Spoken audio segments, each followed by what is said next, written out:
best players that they can possibly be. Obviously, Capital has a history of turning every football game into a track meet just because of the speed that you guys have at the skill positions. Is that still the plan, to stretch the field and get the ball out there to guys in space? Absolutely. That's what we're trying to do, and we've been working on that a lot, and hopefully that it's paying off for us tonight. Your quarterback, Jaquai Long, talk about his play, because obviously he's the one that's got to help to make that happen. Oh, yeah, absolutely. I'm really glad he's on our team, and that I'm not coaching against him. He's really doing really well for us at this point. We can still fine-tune some things, and he just continues to get better every day. You take on South Charleston. Obviously, this is a game that is a rivalry game, because every one of your players knows every one of their players. Heck, they've been on the same team in midget league and coming up through the younger ranks. Many of them actually went to school together at some point in time. Talk about that aspect of the familiarity with these players, between your players and theirs. Oh, well, all of these guys have been around one another for years. They've grown up together. They've played football together. They've played basketball together. So, and each and every one of them are competitors, and they're going to push one another, and they're going to compete. And, they're going to it's going to be a hard knock ball game, because, this is all bragging right. Indeed. Coach, what has the atmosphere been like around there this year as compared to last year? Because I know last year COVID absolutely wrecked your season, probably more. It wrecked everybody's season, but Capital had probably a worse time of it than anybody. Has there been a collective, just like a better overall attitude around the locker room this year, just because you're able to have some certainty? Yes, we are actually trying to keep every kid positive. With COVID back on the rise at this point, we've been taking all the necessary precautions to keeping our kids safe, and we've been providing them gaiters for their, so that they could shield themselves in the locker room, and we've just been trying to take it day by day and make sure that we're doing the right thing and going forward, trying to just continue to be able to play games. Well, Coach, we look forward to this afternoon's ball game. It should be a lot of fun. Good luck out there today. All right, thank you, sir.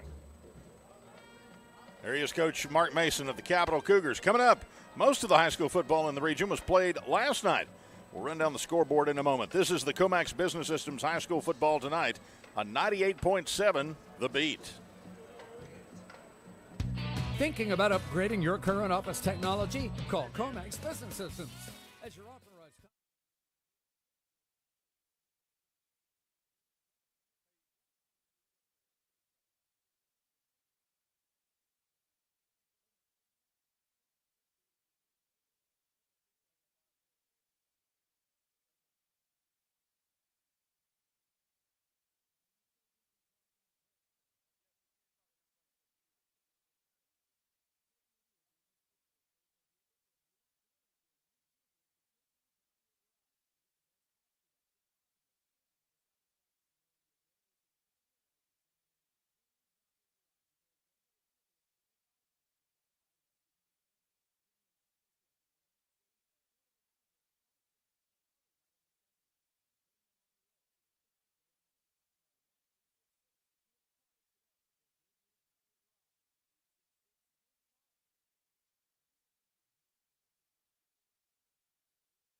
If you're looking to save money and buy a pre-owned vehicle, Todd Judy Ford is the place to go. We have over 700 cars to choose from, and that's the best selection around. We service every vehicle to high standards so you can take the guesswork out of buying. And that's how we offer the area's best pre-owned warranty. A lifetime powertrain warranty. We also price all of our cars with low, straightforward pricing, so you don't have to haggle for a great deal. And right now, you can get 130% of book value for your trade.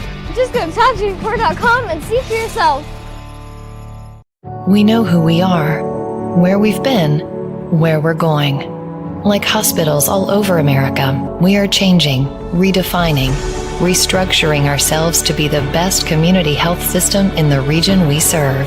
We are 2 hospitals with more than 30 locations, 450 providers, and 1 mission: to heal. As one, we are Thomas Health, caring for our communities today and tomorrow. With all that's going on, Mullen Plumbing, Heating, and Cooling wants to remind our neighbors we're here for you. We're taking extra precautions to protect you and our employees. Right now, we're offering 6-month no-interest financing to help you stay comfortable throughout this crisis. Our superior indoor air filtration options will keep viruses, bacteria, and allergens down, increasing indoor air quality, comfort, and safety. Call us today and see how we can help you. Mullen, we're comfortable when you are. If you're hungry late or you're on a date, Adelphia's the place to be. Awesome wings, fried feta cheese, let's all meet and have a drink. Friendly smiles and TVs for miles, Adelphia's the place for me. We're open late, so come and eat at 218 Capitol Street. AC, appliances, and even door handles. True peace of mind forever. Don't throw your money away. Get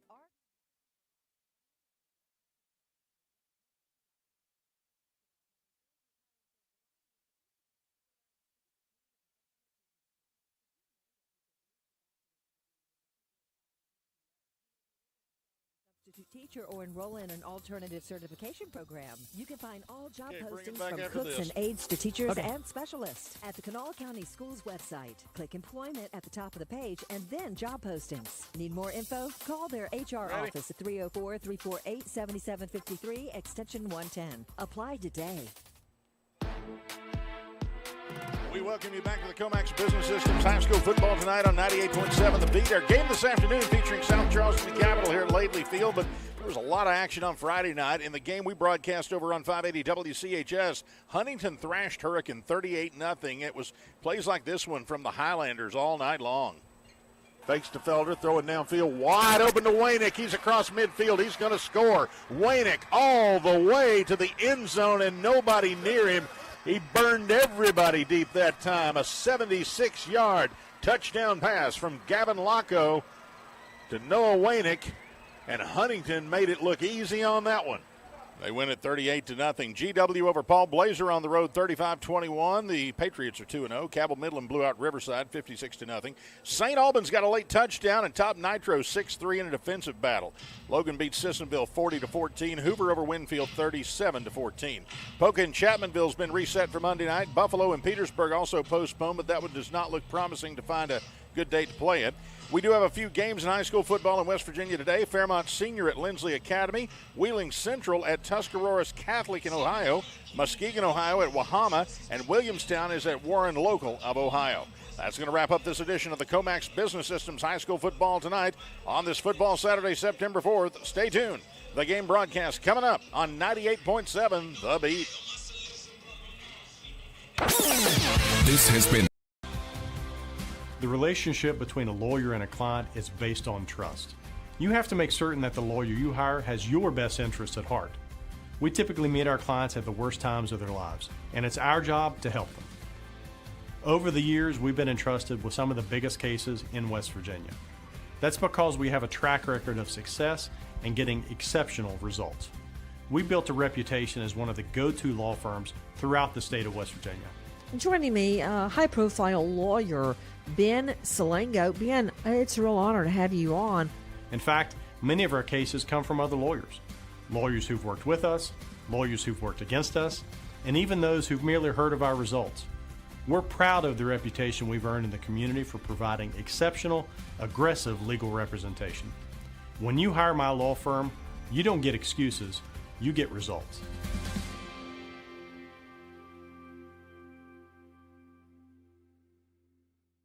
In the history of Dutch Miller Subaru, there has never been a better time to trade in your car. Because of major supply chain disruptions, your vehicle is worth more than it ever has been. Even if you're not looking to trade in your car, we're interested in buying your vehicle at up to 30% above fair market value. We have customers trading in their vehicles that are getting more now than they paid for it. Learn more and text or chat now at DutchMillerSubaru.com. Ask about 0% financing on select models and get friends and family pricing for everyone. With all that's going on, Mullen Plumbing, Heating, and Cooling wants to remind our neighbors we're here for you. We're taking extra precautions to protect you and our employees. Right now, we're offering 6-month no-interest financing to help you stay comfortable throughout this crisis. Our superior indoor air filtration options will keep viruses, bacteria, and allergens down, increasing indoor air quality, comfort, and safety. Call us today and see how we can help you. Mullen, we're comfortable when you are. Tonight's action. Let's go high above the field to the press box. Here's Chris Lawrence. What a gorgeous afternoon for high school football in the capital city of Charleston, and we've got a rivalry matchup this evening as South Charleston visits Capital to renew this old rivalry, and both teams are about to take the field. Along with me this afternoon for the call of the broadcast, Matt Guitar Murphy. Matt, we've done a lot of games here at Laidley Field, but I don't think we did not come here at all last year. Capital had a horrible year because every game they tried to get in was getting postponed. It was just a wreck. It is good to be back at Laidley Field, and what a beautiful setting for football this afternoon. You know, everything about last year was just out of the ordinary, so to be back here, granted on a Saturday afternoon, but you know, you take it where you can. A great Kanawha County rivalry here. Both the team captains are out there. They've done the coin toss. We'll find out shortly who's going to get the ball first today. I'm sure both teams itching to get out there and see who can score first. Well, I can fill you in on that. It looks like Capital won the toss. They have deferred to the second half, so South Charleston says we'll take the ball. So we'll see Trey Dunn and company early as the Black Eagles will get the opening kickoff, and they will start off on offense. Something new here at Laidley Field we haven't seen before.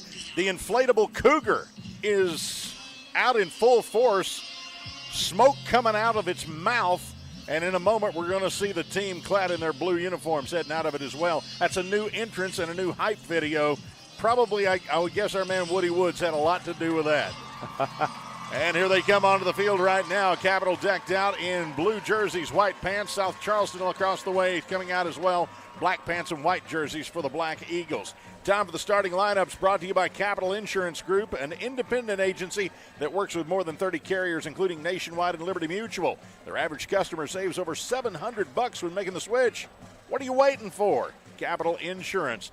For offense, South Charleston, of course, it starts with Trey Dunn at quarterback, the 6-foot, 195-pound junior. He makes the Black Eagles go. In the backfield, he's got Emilio Miller, and Delvecchio Dice will work in there. Mondrell Dean as well. Out on the wings, he's got Zamari Mooney, Wayne Harris, and Chris McCorkle. Up front for the Black Eagles. At center, Devin Pugh. The guards are James Butts and Nigel Ambergy.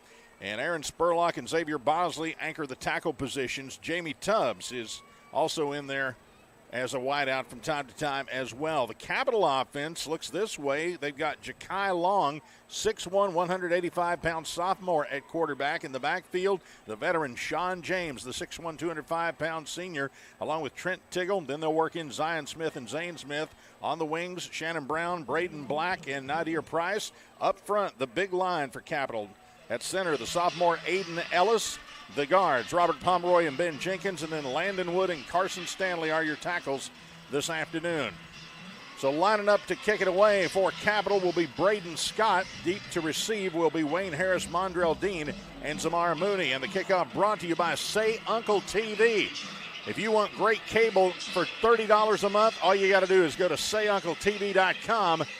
And they can hook you up. Anything you want, any TV show you want. If you like movies, if you like sports, if you like reality shows, whatever channels you want, you can pick them and choose them for $30 a month at Say Uncle TV. Just go to SayUncleTV.com and tell them, I want that good deal on cable, and they'll take care of you. We're delaying the kickoff here because they got to get the Cougar off the field. Matt, they had a hard time getting him blown up because the distance runs fouled up their schedule, and now they're having to just drag him half deflated off the field. Honestly, during pregame, I wasn't sure they were going to get inflated in time, and now it's the opposite issue. So they got him out. They got him over there onto the track now. They'll take care of that, and Braden Scott tees it up. Deep to receive, as I said, are Dean, Mooney, and Harris. And we're about ready to play football here in Charleston. Scott approaches it. It falls off the tee, but he kicks it anyway. They blow the whistle, though. He's going to have to do it again. Right about the moment they were getting ready to start this game, it tumbled right off the tee. Not a good omen. So we're trying to get this thing going.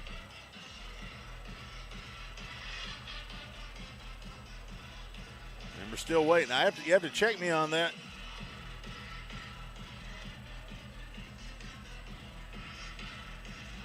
Tyleek Tinsley. That's number 8 down there, isn't it? No, that's 6. That's him. Kick is in the air, and it's going to come down to Wayne Harris, who mishandles it. It goes inside the 5. Now he's got it going the other way. He's up to the 5, the 10, and Capital swarms him. He gets up across the 15-yard line, and that's where they're going to start. Wayne Harris on the return for South Charleston. Bit of a line drive kick there. I wasn't expecting that to come so soon. And it is a bright, sunny day. I'm sure they have eye black on, but you have to wonder, does that impact the receivers who are having to look back up into the sun depending on which way they go here? So Trey Dunn brings him in. He's got 3 receivers to his left, and Emilio Miller is in the backfield with him. Capital's got 3 down men up front. Snap. Handed off to Miller. Miller hit right in the pocket, and he's going to push forward for a few yards, but nice job that time for Capital coming in, stepping up to make the tackle. Zayshawn Davis for the Cougars. Pickup of about 2 yards. Nice second effort there by Emilio Miller to grab a couple yards there. They gave him credit for 3. It'll be 2nd and 7. Twin receivers to either side this time for South Charleston. Trey Dunn operating out of the pistol. He's got Miller in the backfield with him. Shifts Miller over to the left side. Capital with 3 down linemen.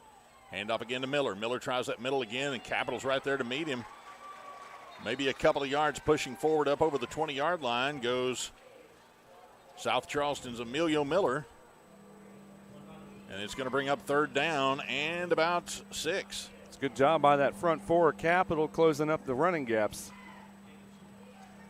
So you have to figure right here is probably a passing situation for Trey Dunn, or he might do the RPO, keep it himself. Twin receivers either way. They draw Capital off sides if, in fact, that's what the call is. Flags fly. And I believe it is going to be against the Cougars. Dunn changed his cadence.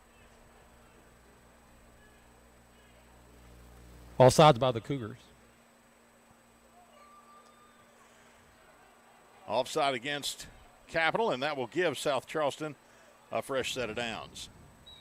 1st and 10 for the Black Eagles.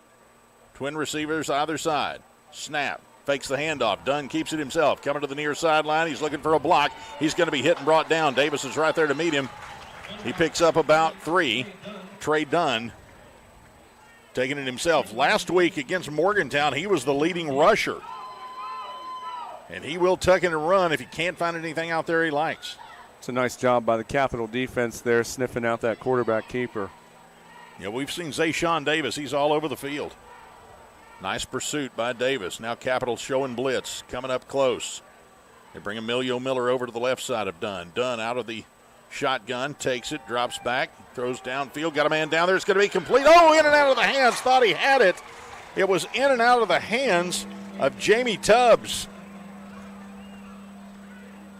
Tubbs had good position, and he had beaten the coverage, went in and out of his hands, and fell incomplete. That stops the clock with 9:59 to go here in the first quarter. And he knew he missed a big one there. His body language immediately showed it there. He could have gone all the way with that one if he'd been able to hold on. Very well could have. Here's Dunn on the screen, sucks him in, cannot make the pass to Mondrell Dean. Had the screen set up. Capital was smelling blood in the water coming after him. Dunn dropped back, had Dean coming underneath, but threw it just a hair high, and he couldn't handle it. Incomplete pass, and The Capital defense is going to force the punt. And deep to receive the punt, Zion Smith and Shannon Brown. Punt is in the air. It's going to hit and roll past the 30, past the 20, takes a South Charleston roll inside the 15, and it's going to come to rest right about the 9-yard line. Good punt that time by South Charleston's Chase Edwards. Great punt there, about 60 yards by the time they got that friendly roll. Yeah, flipped the field a little bit on them here, and Capital's got 90 yards. They are going to spot it at the 10-yard line. 1st and 10 for the Cougars. And we'll see Ja'Kai Long bring his troops up to the field, or up to the line. No score, 9:42 here in the first period at Laidley Field on a sun-drenched Saturday afternoon. Here come the Cougars to the line. Long operating out of the pistol. He's got one receiver to the right, 2 men in the backfield with him. Snap, handoff, going to the left side, trying to find the turn. He turns it up. He's going to be hit and brought down, and flags fly. That's going to be Zion Smith. Looks like we got a South Charleston player down on the play as well. Right at the point of impact, we do have a South Charleston player down. I can't get a good look at the number on the South Charleston player. We'll check that in a minute. I believe that's Hunter Withrow, the linebacker. Well, let's find out what the call is first from our referee. He's got a holding against Capital is the call. So that's going to march him back half the distance to the goal. But like we said, we got an injury on the play. And as they are attending to him, tell you what, we'll just take a break while they're working on the injured player. Timeout on the field, no score. This is high school football on 98.7 The Beat. History of Dutch Miller Ram, there has never been a better time to trade in your car. Because of major supply chain disruptions, your vehicle is worth more than it ever has been. Even if you're not looking to trade in your car, we're interested in buying your vehicle at up to 30% above fair market value. We have customers trading in their vehicles that are getting more now than they paid for it. Learn more and text or chat now at DutchMillerRam.com. Come in today for the Make This the Summer event and get friends and family pricing for everyone. If you're hungry late or you're on a date, Adelphia's the place to be. Awesome wings, fried feta cheese. Let's all meet and have a drink. Friendly smiles and TVs for miles. Adelphia's the place for me. We're open late, so come and eat at 218 Capitol Street. So here we go. It'll be 2nd down and 10 from their own 10-yard line. Capital sends receivers either way and 2 men in the backfield with Long. Long drops back, throws across the middle, got a man there. It is complete up across the 20 for 1st down yardage. And coming down with it that time for the Cougars, Shalik Hampton. So nice. Hampton with the reception and the 1st down. Nice pitch and catch right over center field there. Great execution by the Cougar offense to get the 1st down. 23-yard line is the line of scrimmage, 1st and 10. They send receivers one to the left and one to the right, and then they put one out in the slot, and now they've moved Smith up on the wing. Handoff. Here's the runner. He's caught from behind and brought down in the backfield. Nice job that time defensively. Credit the tackle that time to Aaron Clark. Carry by Sean James, and he caught him in the backfield and threw him down. James very lucky to get back to the line of scrimmage. No fooling South Charleston defense on that one. Nice job there. Get that tackle. 2nd and 10, 8:32 to go on a winding first quarter clock. No score.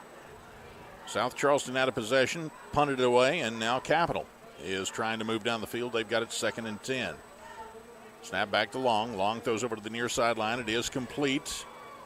On the comeback screen, picks up a few yards. Catch that time by Shannon Brown.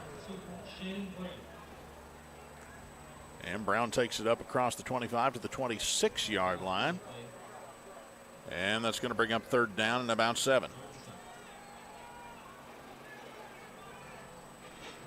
So Ja'Kai Long out of the shotgun, drops him back, kicks it over to his man out of the backfield. And that's going to be Sean James, and James has got a first down. Up over the 30 to the 35 goes Sean James.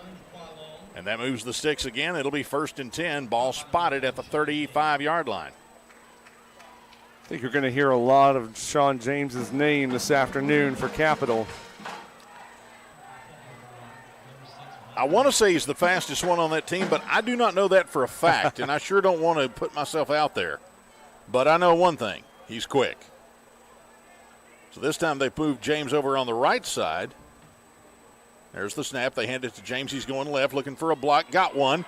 Sprung him free. He's across the 40 to the 50, trying to outrun everybody. He's into South Charleston territory to the 35, the 30, and they run him out right around the 21-yard line. Sean James with a 45-yard run, just quick sweep over the left side. He got a great block, made one man miss, and he was off to the races. They're going to mark him out at the 25-yard line. 1st and 10, Sean James takes Capital deep into South Charleston territory, 1st and 10.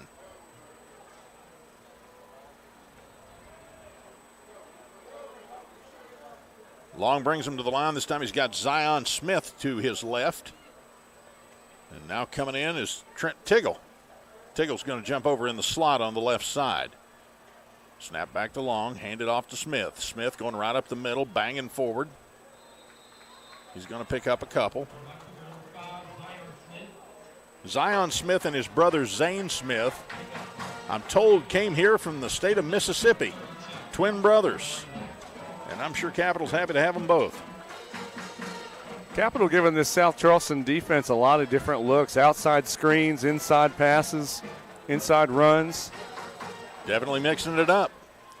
All right, they spread it out this time. 2 receivers to the left, 1 to the right. Smith's in the backfield. Here's Long. Long throws it over to the safety man. He can't hang on to it this time. Zion Smith, the intended receiver, went in and out of his hands as they tried to hit him on the bubble screen over on the left. I think he heard footsteps on that one. Might have, because he certainly had the corner coming up to wear him out. That would have been Jamal Tubbs, and he was showing no quarter. So that brings up 3rd down and 7. Ball is resting at the 22-yard line. Don't know if Braden Scott's got the leg for this kind of field goal or if it's 4-down territory. I guess we'll find out if they don't convert on this play. 2 men in the backfield on either side of Ja'Kai Long. Snap, drops back, throws down the field's got a man there, in and out of the hands of his intended receiver. Intended for Shannon Brown, couldn't hang on to it, and that's going to bring up 4th down, and now a decision for Coach Mark Mason. Had the right play there, just a little bit too much sauce on the ball. We've got no score here in the first quarter, 6:33 to go, and I think we have our answer. They're going to go for it. Too close to punt and maybe a little too far for a field goal, so it's 4th down and 7. And here come the Cougars trying to keep this drive alive that started back at their 10-yard line. Ja'Kai Long in the shotgun formation. He's got 3 receivers to the right. Snap back. Long. Going to throw a long pass downfield. Got a man down there in the end zone, and he overthrows him. Oh, my goodness. Almost had him there. His intended receiver, he just could not get to him, to his outstretched arms. That was Braden Slack, and it was just out of his reach. And so with that, ball goes over on downs, and South Charleston dodges the bullet and takes over at the 22. If you're Capital, you hate to give that one up, but as you mentioned, it would have been a long field goal if they could have made it, so they just went for it all there and just came up a little bit short. Well, indeed, you don't know how many opportunities you're going to get, and you don't want to come down here with that and come away empty-handed, which is exactly what has happened. But for South Charleston's defense, they're feeling pretty good. Here's Trey Dunn. 3 receivers left, 1 to the right. Dunn out of the backfield. Takes the snap, and I think one of his wingmen took off too early. Flags fly, and that's going to back him up 5 yards. I think his receiver on the far side there got a little anxious and jumped the snap count just a hair. Not going to be able to get away with that here this afternoon. So it brings up 1st and 15 as the ball is moved back to the 17-yard line. And Dunn's got Emilio Miller with him off of his left hip.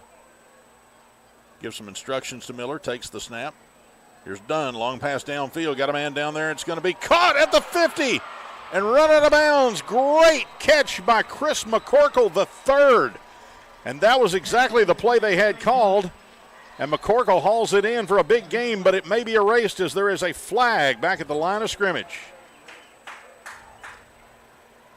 And South Charleston's players are walking back, and their body language tells me they know they're guilty of something.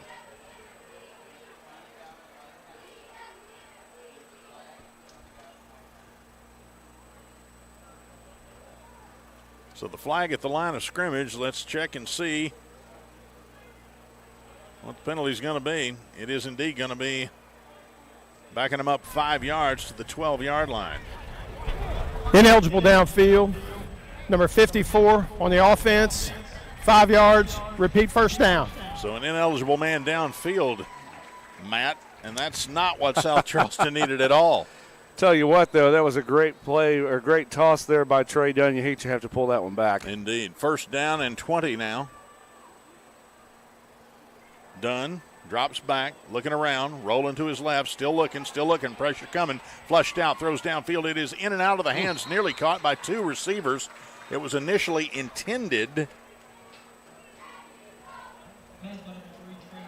for Avery Pennell. Came out of his hands, and it looked like Zamari Mooney had a shot at it as well. Neither one can haul it in. That'll bring up second down and 20 as the ball's back at the 12-yard line for South Charleston. The Black Eagles had a really nice throw erased a moment ago by a penalty, and they're trying to get that back. Twin receivers either way out of the shotgun, out of the pistol. Dean off the right side this time of Dunn. Dunn throws it downfield. He's got his man down there. Up and caught it. Is it complete? It is. Nice catch and right at the first down marker. Wayne Harris comes down with it. He's going to be a yard shy. I saw Donnie Mays over there. He was signaling first down. I should have known to wait until they spotted the ball because Donnie was trying to help. But that's going to bring up third down and 1. Much more manageable down here now for the Black Eagles. Dunn sends 3 receivers bunched to the left and 1 to the right, and he's got Dean in the backfield with him. Snap back to Dunn. Hands it off to Miller. Miller's hitting the backfield, trying to twist around and get up there. He did not get to the first down marker, may have lost a yard. I think he did manage to get back to the line of scrimmage, but nothing more. So that's going to bring up fourth down and 1, and now Donnie Mays, does he gamble here on his own 30-yard line with 4th and 1? Can he trust his offense to get him a yard? Actually, closer to 2 yards now, and he's going to. Let's see if they try to draw Capital off sides. Dunn did it once before, and he did it. Oh, my goodness. Wow. Got to have the discipline to know what he's trying to do there, and Dunn changed his cadence, preached the amen sermon, and here they came. And we talk about the poise and the control that Trey Dunn has on this whole offense. I mean, just a great play there. Everybody on the South Charleston offense was stone solid there. Yeah, well, everybody in the stadium knew what was going to happen. But everybody knew. Just couldn't hold back. 1st and 10, ball spotted now at the 36. Dunn, snap, looking around, looking again, going through his reads, flag down, throws across the middle, complete at the 48-yard line. Coming down with it, Mondrell Dean, but flags all over the field. Let's see how many infractions we've got. 1 thrown in the backfield, 1 thrown downfield. Let's check and see what we've got as they sort these 2 markers out. It was a great throw and catch to the 49-yard line. Would have been a first down, but I believe that's going to be erased because they are not spotting the ball. Probably have a holding penalty here. Trey Dunn had a lot of time to throw that ball. Ineligible downfield. On the offense, that penalty's declined. Holding. Number 50 on the offense. That penalty be accepted. 10 yards. First down. Boy, South Charleston is not doing themselves any favors. That's the second time they've had an ineligible man downfield. And, of course, the more severe penalty and the more severe punishment was the 10 yards for the hold. That's going to push them all the way back to the 24-yard line and make it first down and 22. 4:38 to go in the first period. No score. Dunn out of the shotgun. Takes it, fakes the handoff, keeps it himself, right up the middle. He's into the open field, across the 30, makes a man miss. Up to the 40 goes Trey Dunn, to the 45, to the 50. He's got first down yardage and more into Capital territory. Trey Dunn with the quarterback keeper, making it happen. A 32-yard run right up the middle, making a miss. Trey Dunn getting his team fired up after a couple of penalties gave them a setback. They're now at Capital's 45-yard line. Boy, what a run by Trey Dunn. Yeah, he had daylight in front of him there, and he just took it. Wow, that was a great run. Called keeper all the way. Dunn now with 1st and 10 at Capital's 45. Snap back. Dunn throws it over to the right side. It is complete at the 40-yard line up to about the 42-yard line. Coming up with the catch is Amari Mooney. This is the difference between the South Charleston team and a lot of other teams out there. They may put themselves back with penalties, but they don't let them stop. They don't let that stop them. They just keep going and make up the yards, and just a great job here by the South Charleston offense. Yeah, you know that those penalties, though, are driving Donnie Mason absolutely nuts. Trips to the left for South Charleston. Trey Dunn out of the shotgun. He's got Emilio Miller with him in the backfield. And he hands it to Miller. Miller over the right side across the 40. 1st down yardage and more. He's across the 30. Inside the 20. There goes Emilio Miller down to close to the touchdown, and he stepped out of bounds right at the 3-yard line. Emilio Miller, a 35-yard run, and takes it down to the 3-yard line, almost punching it in. Emilio Miller. Both through the air and on the ground, and we are seeing that here today. All right, it's going to be 1st and goal from the 3. Let's see what what South Charleston's offense will dial up. Dunn out of the pistol, takes it, fakes it. Here he keeps it himself. He's going to be hitting the backfield, still churning forward and into the end zone. Trey Dunn with a South Charleston touchdown. Dunn took the football, faked it to Miller, kept it, got hit immediately, but kept his feet grinding, shook off that tackle, got hit again, and shoved his way right across the goal line to give South Charleston the first score of this ball game with 3:20 to go in the first period. Who else is going to get that touchdown but Trey Dunn? Great job there on the offense for South Charleston. Looks like they're going to stay in here and go for 2. They are indeed. Dunn out of the shotgun, takes it himself, rolling to the right side, throws it low, and it's incomplete.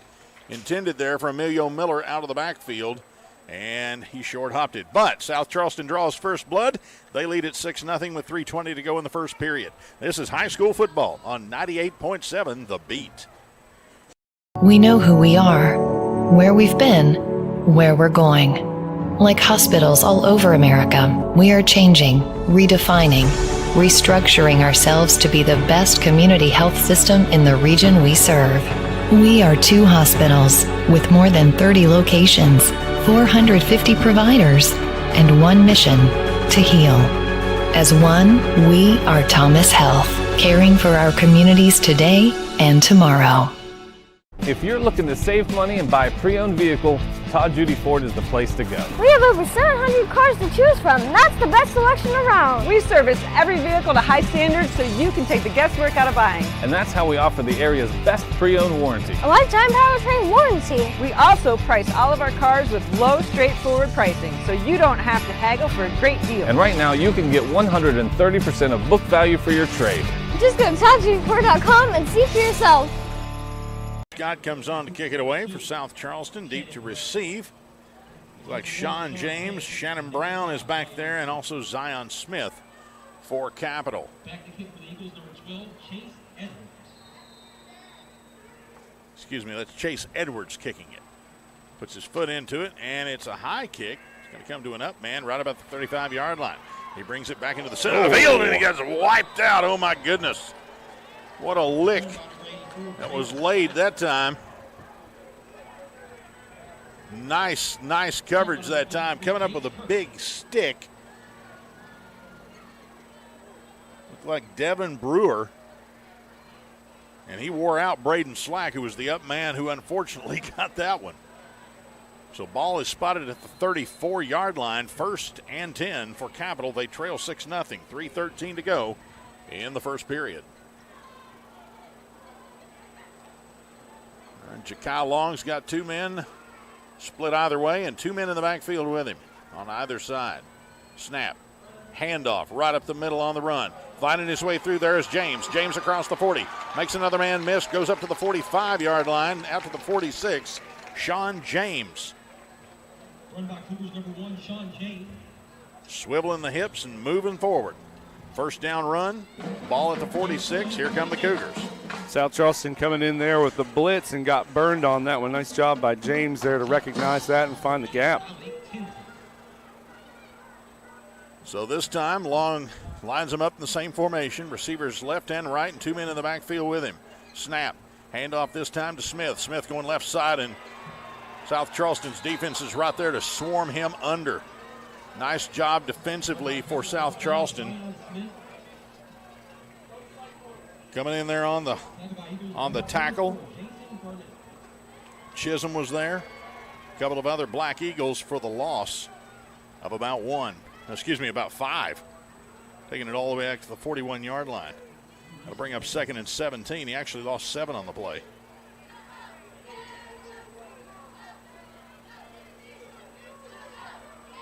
Jaquai Long, quarterback, sends 2 receivers left, 1 to the right. Drops back. Long looking, throws, got a man there. It's caught. Nice catch that time. Coming up with it for Capital, Shannon Brown, who picked it out of the air. Nice hands that time. Up to the 48-yard line. Got some of it back. It's going to be 3rd down and about 8. It was a nice catch there. Thrown behind him. He had to kind of leap out there to grab that one. Just good hands there by Sean James.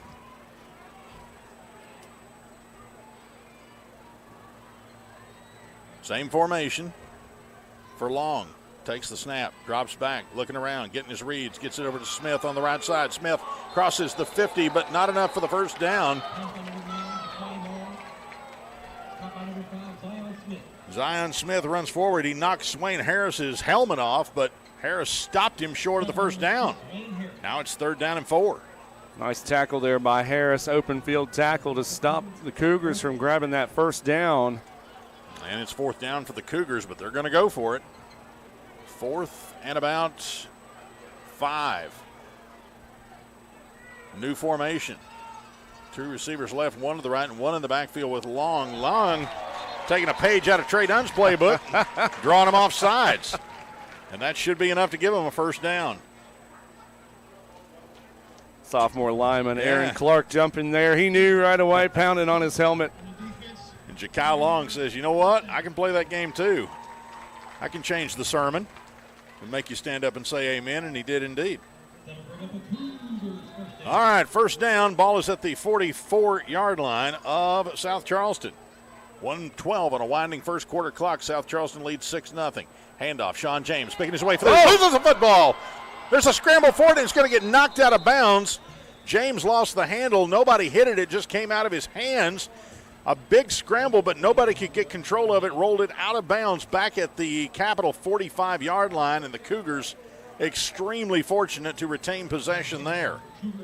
And that's just one where James was making things happen, picking his way through there, and I think as he was moving the ball from one hand to the other, he lost the handle on it. Big loss, though, and now it's 2nd down and 22, a loss of 12. From their own 45, here come the Cougars. James is the lone man in the backfield off of Long's right side. Here's Long, rolling to his left. Pressure comes. He's going to have to do something with it. He's about to get pounded, and he's just going to run it out of bounds. And there's a flag that comes in late. We'll have to see what the call is going to be, but I've got a feeling it's going to be on South Charleston, thrown back at the 41-yard line, right where he went out of bounds. You think maybe he hit him a little late there? Or he hit him after he'd called no joy? Either that or there might have been a block in the back by Capital. Might have been that as well. Let's see what the call is as they come over. And Capital, I believe, is illegal block in the back. Yeah. Number 2 on the offense. 10-yard penalty. 2nd down. Well, the call was on Shannon Brown. I'm not going to give him too much grief about that because he was protecting his quarterback, and he just kind of shoved the defender out of the way so he couldn't get a free shot at him. I don't think Mark Mason will get too mad if you did something, a hustling penalty they used to call that, trying to protect your quarterback. But it does put the Capital Cougars in a predicament with 2nd down and 35. Receivers either way, 2 on this side. Here's Long, rolling to his right side. Here comes the pressure. Throws downfield, and receiver was intended to be Shannon Brown, but he fell down and the ball hit short. So now it's 3rd down and 35. Capital dug themselves into a big hole here. Well, you had the penalty, or you had the fumble that rolled it back about 12 yards, and then another penalty that rolled it even further back, and that one was the incomplete pass. The ball is spotted at the Capital 32-yard line. Remember, they started this 1st and 10 up in South Charleston territory. So Capital's going to take a timeout, and we will take it with them. This is high school football on the voice of Charleston, 580 WCHS. A new day begins, and what happens today must be covered, reported, and passed on to everyone in the region we serve. We are journalists, staff writers, editors, storytellers. Who are we? We are HD Media, trustworthy and always here for the times we live in. What started as the Parmar Oil Company in 1967 has grown into 116 convenience stores in 4 states. Parmar convenience stores offer monthly product specials and grab-and-go items. Located just down the street from where you live, Parmar stores are all about being your above-par convenience store. If you don't have a Parmar store near you now, you will soon. Parmar Convenience Stores, neighbors serving your community and making life a little bit easier every day. First period, and they went over to find that page way back in the playbook for the 3rd and 35 play. We'll see what that is. Ja'Kai Long is all alone in the backfield this time. He's strung receivers out. 3 on the right side stretched out and 1 over on the left. Nobody in the backfield with him. Here's Long. 1, 2, 3, 4, 5, 6, 7, 8, 9, 10. Yeah, there comes the 11th. I wondered where that guy was going to be, so they send a late entry in there. I think they're ready to go now. The late entry was Elijah McDaniel. Snap back. Looking around. Here's Long. Going to throw it downfield across the middle. Got a man there. It is complete. Up across the 50 to the 45-yard line. Coming up with the catch. He was open. That's going to be Trent Tiggle. That was a nice open field tackle. Shoestring tackle by Mondrell Dean. He was the only thing standing between Capital and first down right there. Nice job by Dean for the South Charleston defense. Yeah, they almost converted, but even though it was a great passing catch for a lot of yards, it wasn't enough. Still 4th down and 12 now for the Cougars, and I think that's going to be the end of the first period. At the end of 1, South Charleston leads it 6-0 here at Lately Field. You're listening to high school football on 98.7 The Beat. If you're hungry late or you're on a date, Adelphia's the place to be. Awesome wings, fried feta cheese. Let's all meet and have a drink. Friendly smiles and TVs for miles. Adelphia's the place for me.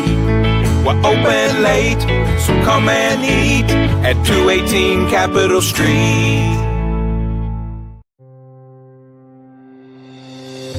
A new day begins, and what happens today must be covered, reported, and passed on to everyone in the region we serve. We are journalists, staff writers, editors, storytellers. Who are we?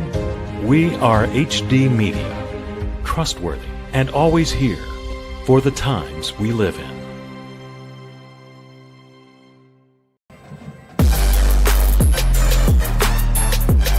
Welcome you back to Lately Field on a Saturday afternoon on 98.7 The Beat. 6-0 South Charleston with the lead. Capital with the football, and they're going to punt it away.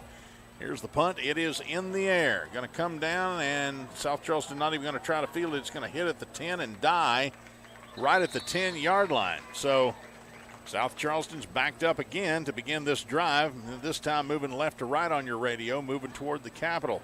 Well, I tell you what, we knew this thing was going to be competitive, and it certainly has been.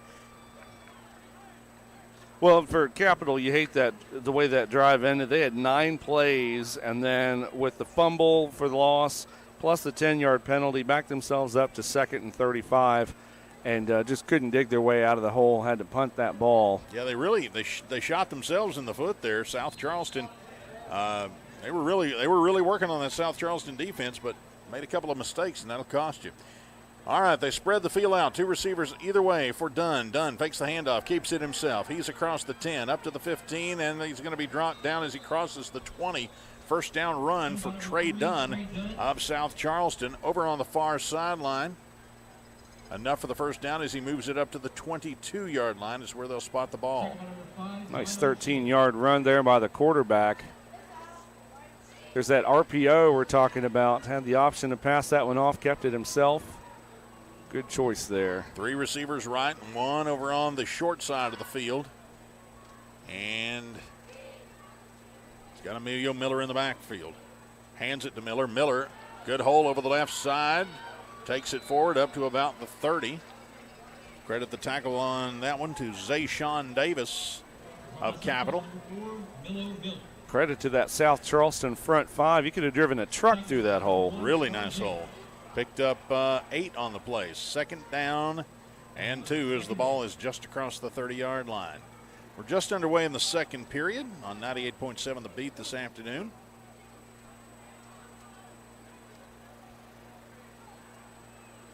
Three receivers right and 1 to the left as Dunn sets him down. Calls for the ball. There it is. Looking around. Dunn throws it downfield. Double coverage, and nobody can see it. I think the sun got in everybody's eyes. Intended receiver there was Chris McCorkle. I think South Charleston's wanting a flag over there, but they're not winning that appeal with the official. Well, it's good defense there by Capital. Had one of the corners on man coverage there. Also had a safety in the vicinity too. So that was a really tough shot there. Rolled the safety across to the side there. Double coverage, and good job defensively by Capital. That was James coming over from the safety to help out over there on his quarter, DeMarcus Daniels. So that's going to bring up second down. And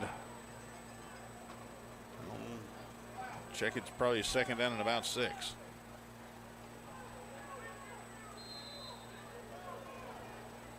Here's Dunn out of the shotgun, fakes the handoff, keeps it himself. Left side, here he goes. He's up across the 30, pushes his way forward.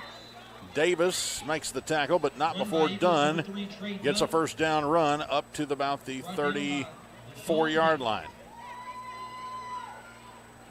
When we talk about that RPO, that run pass option, it's just enough of to get that Capital defense to trip for a second before they know who's got the ball, and it gives Trey enough time to get out there in wide open space. Just to hesitate a hair. All right. He sends 3 receivers to the right this time. He's got Miller in the backfield. Fakes the handoff. Quick throw over to the near sideline. It is complete. Coming back. Nice job. Well executed. Goes up to about the 40-yard line. That's going to be Wayne Harris on the comebacker. Nice screen, nice bubble screen, and he got the block that worked perfectly. Sprung him forward to about the 41-yard line. That's a pickup of 6. It'll be second down and 4 for South Charleston. Trey Dunn took a pop, though, on that one. He had to get that ball out quick. He sure did. Capital had him red, and they were coming fast, and he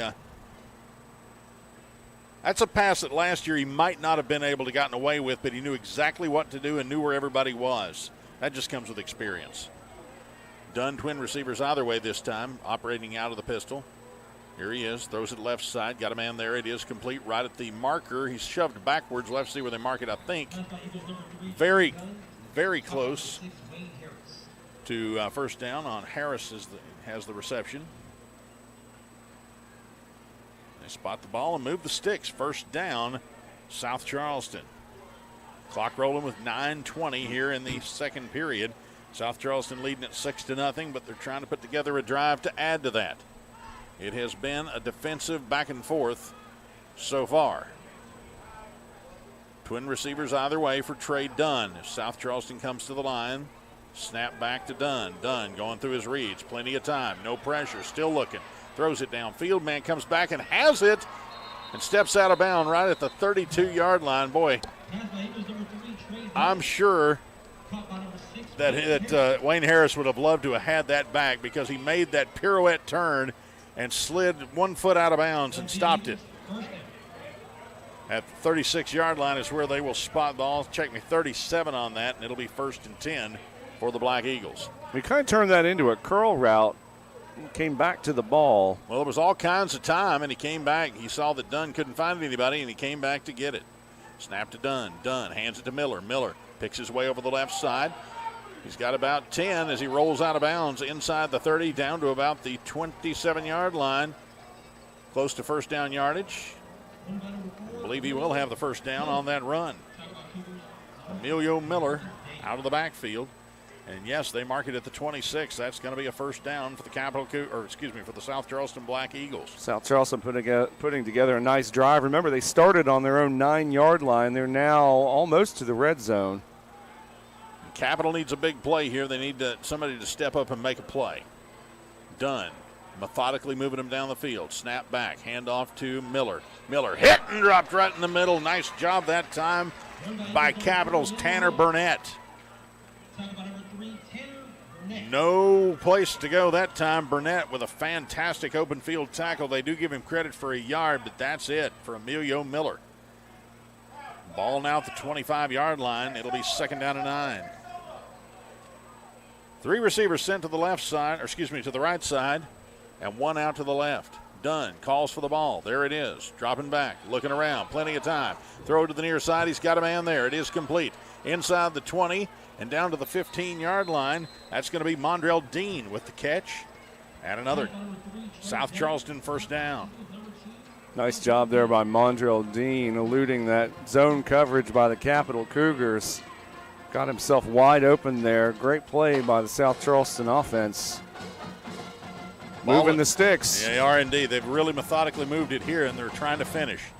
1st and 10 at the 15-yard line of Capital. Cougars defense trying to dig in. 3 receivers left this time for Trey Dunn. Dunn drops back, keeps it himself. Left side. Now he cuts it back in. Slicing through the Capital defense, takes it down inside the 10-yard line. Trey Dunn on the keeper. He is the leading rusher on this team, and you see why. Every time he decides to tuck it and run, he's picking up yardage in positive ways. That time he got 7 yards. Down inside the 10. They spot the ball at about the 8. Second down and 3 for South Charleston. Knocking on the door. Dunn sends 3 men to the left, 1 to the right. And now he called the Cougars offsides again.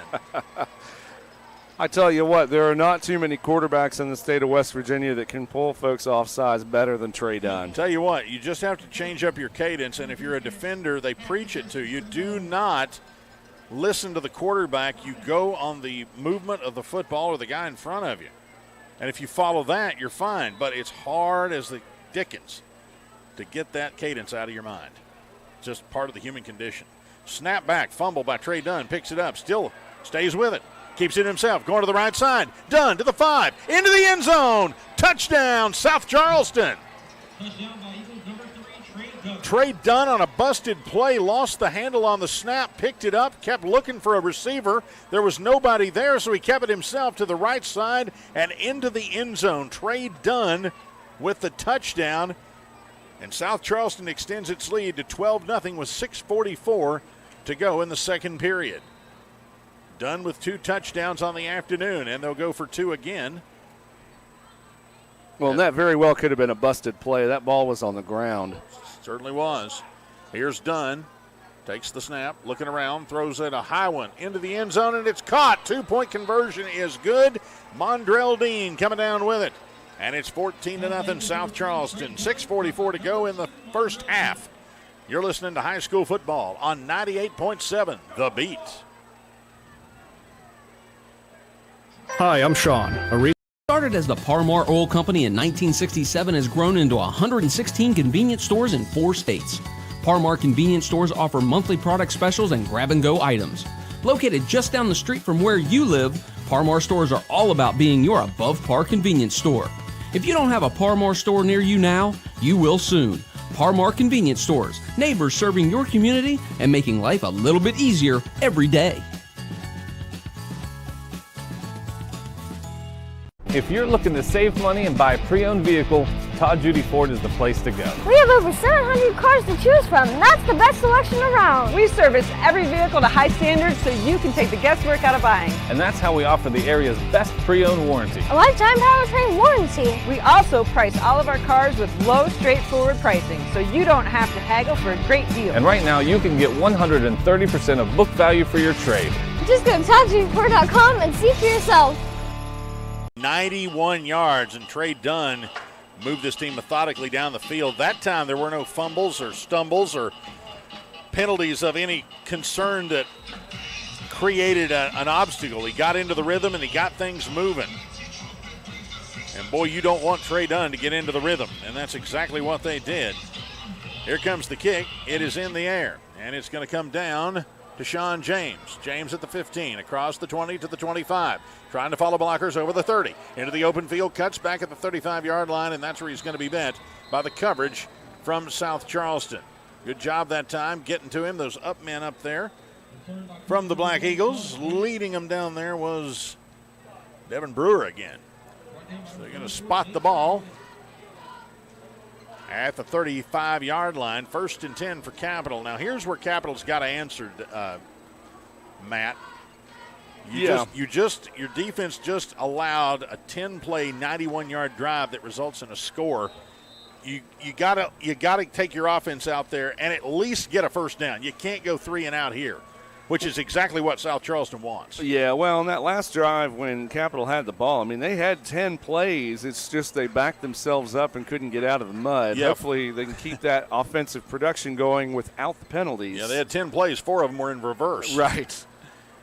Here we go, long with the snap. Double reverse, and here they come. Here come the Cougars up across the 30, turning it back to the inside. That's Zion Smith, but he did not have anywhere to go. Check me on that. That was Trent Tiggle on the reverse play. They handed it off, tried a little misdirection there, but it wound up costing them yardage. A loss of 3. 2nd down and 13 now. It was a great pursuit there by the South Charleston defense, not tricked by that reverse at all. Yeah, good job of staying at home and being there where to stop the play. Ja'Kai Long out of his quarterback spot, calls for the ball.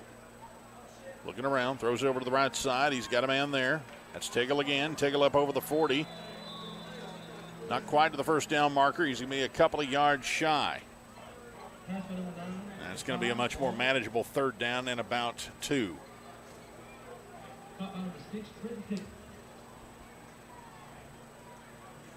So just like South Charleston Capitals, Ja'Kai Long has got an array of receivers that he can throw to. They're all good, and they can all catch it. It's just who's got the open spot. Snap, handoff. Here he comes to the near sideline. That's going to be Smith. Smith's going to go up to the 45, and he's got the first down for the Capital Cougars. Zion Smith with the carry. Stop on the play by Mondrell Dean, but it's enough for a Capital first down. So if you're the Cougars, that's exactly what you needed. You go out there and you move the sticks, balls up to the 46-yard line, 1st and 10. Trail 14-0. You got 5:04 to go here in the 2nd period. Starting to feel this Capital Cougar offense waking up here. I'm sure Mark Mason would like to see that. Like you said, their biggest problem has been themselves. All right, Long brings 2 men over to the left side, 1 to the right. Hand it off. James cuts it up. Oh, my goodness, he is hit. Crosses midfield, and he is hit straight up by Mondrell Dean. Nice stick by Dean. But it was positive yardage for Capital. Give him 4 on the play. James paid for that one. But he got it into South Charleston territory, and it brings up 2nd down and 6. I felt that one all the way up here on top of Laidley Field. Snap back to Long. Hands it again to James. James bounces to the outside. Continues to bounce. Across the 50. Down to the 40. Trying to hang on to the football. And boy, he's had problems when he's trying to move that ball back and forth from hand to hand. Fumbled it, you remember, on the last series. That time he didn't fumble it, but he was juggling it for sure. But it didn't matter. He hung on to it, and he got the first down for the Capital Cougars. Well, and that was a called inside run, and South Charleston had all the gaps clogged up there. Nice job by running that to the outside. But as you mentioned, that ball control, you've got to hold on to that thing with both hands. Yeah, tuck it in. Ball security. Cover the points, my man. I'm sure he's heard that before. He doesn't need to hear me say it. 3:45 to go on a winding 2nd quarter clock. 1st and 10 for the Cougars at South Charleston's 40. Fakes, they hand it off to Zion Smith. Smith into the open field. Crosses the 40 down to the 35-yard line. Goes Zion Smith. And credit the tackle down there for South Charleston to Jamari Tubbs, check me. Capitals got this South Charleston defense back on their toes here. So it's 2nd down and 5. Got 3:15 left to go in the first half. Capitals still got 2 timeouts left if they need them. You want to score, but you don't want to leave Trey Dunn with a whole lot of time. I think that's the art of this. Shotgun snap back to Long, hands it off to Zion Smith. Smith runs through a couple of arm tackles for first down yardage down inside the 30. Goes Zion Smith. Finally stopped down there by Devin Brewer. And you can't just grab his jersey because he'll run right out of that, and that's what they did.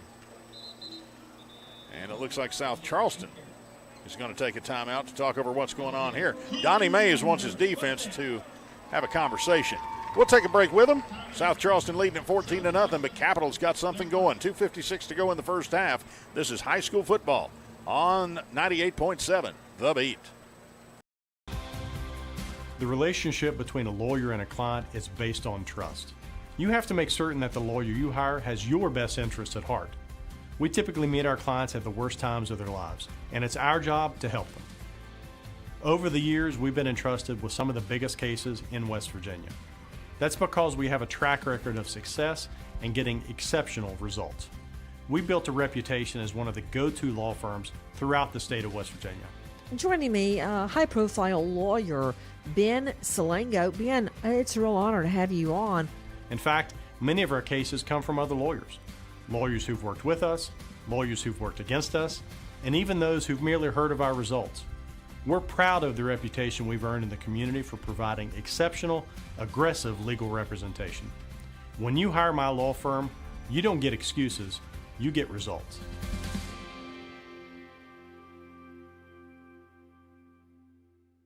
Scores from last night in our Parmar Stores halftime show.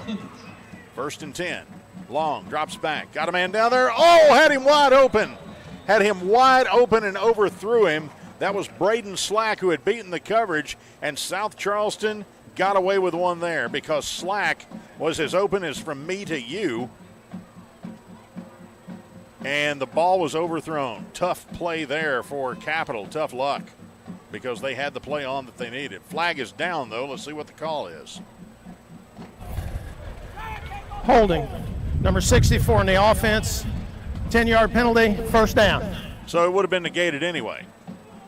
So they back him up 10 yards, and that's going to put the ball back at the 40-yard line of South Charleston. 39 is where they mark it, and that'll bring up 1st and 22 for the Cougars. But I'm sure that the defensive coordinator for South Charleston is reminding somebody, you got to pick that guy up.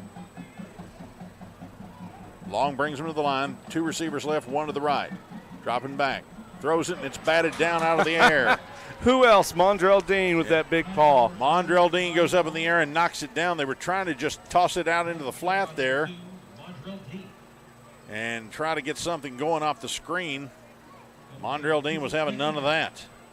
Ball falls incomplete, stops the clock with 2:50 to go, and it's 2nd down and 22 for the Cougars. Ball spotted at the South Charleston 41. Capital trails 14-0. Good timeout there a moment ago by Donnie Mays to regroup because it's been 2 negative plays for Capital. Snap back. Throw over to the near side on the screen. Man has it. It's complete. Inside the 40, down inside the 35 to the 31. Flag comes in late. Receiver that time was Shannon Brown, who caught it on the bubble screen. But as I said, flags fly. And there's a timeout on the field as South Charleston's got a man injured. And going over to the sideline, that's going to be Caden Davis. He stops. He was going to the sideline. They told him to stop and sit down. It looked like he was favoring one of his arms as the folks come out to attend to him. We have a flag on the field. Let's see if they'll call that. Holding. 84 on the offense. 10-yard penalty, 2nd down. And again, Capital's penalties are absolutely crushing them. Had a great passing catch that time that is going to be negated by the holding call. And that's going to put the ball all the way back at the 43-yard line of South Charleston, and it'll bring up 2nd down and 23. Timeout on the field below for an injury. We'll take it with them. This is high school football on 98.7 The Beat. The history of Dutch Miller Ram, there has never been a better time to trade in your car. Because of major supply chain disruptions, your vehicle is worth more than it ever has been. Even if you're not looking to trade in your car, we're interested in buying your vehicle at up to 30% above fair market value. We have customers trading in their vehicles that are getting more now than they paid for it. Learn more and text or chat now at DutchMillerRam.com. Come in today for the Make This the Summer event and get friends and family pricing for everyone. If you're hungry late or you're on a date, Adelphia's the place to be. Awesome wings, fried feta cheese. Let's all meet and have a drink. Friendly smiles and TVs for miles. Adelphia's the place for me.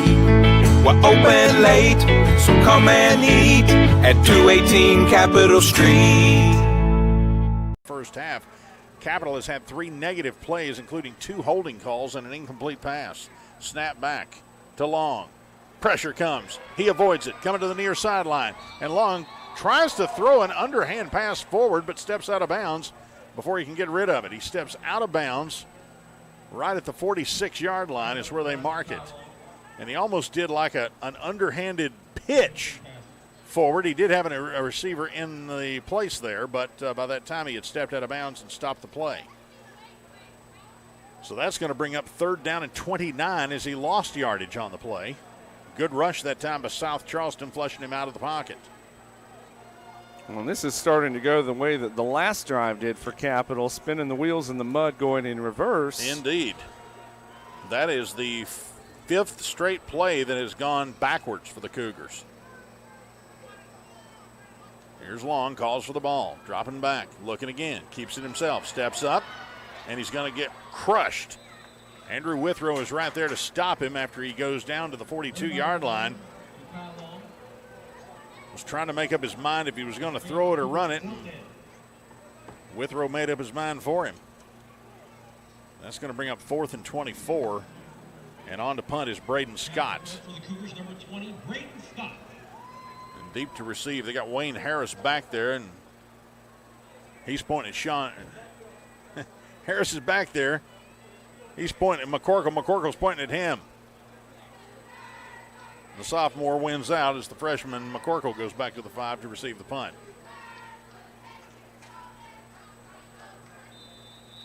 Now we're waiting as there is a timeout on the field. I think what was going on there was Capital was trying to burn as much time off the clock as they could because they don't want to give this ball back to South Charleston with any more time than they need to. It's now sitting with 1:43, and Trey Dunn can do a lot in 1:43. I think you're absolutely right. The last thing you want to do is give Trey Dunn enough time to put together a drive. And as we saw in the last scoring drive for South Charleston, they're really starting to click on all cylinders, put together a really methodical drive. 1:43 is not a lot of time, but when you still have timeout to go, or 2 timeouts there, and 1:43, that's plenty enough time for Trey Dunn to put something together and get another scoring drive before the end of the half. And you know Donnie Mays has him over there right now with the offensive coordinator from South Charleston. They're having the conversation. They probably mapped out the first 3 plays, which pretty much are the same play. Yeah.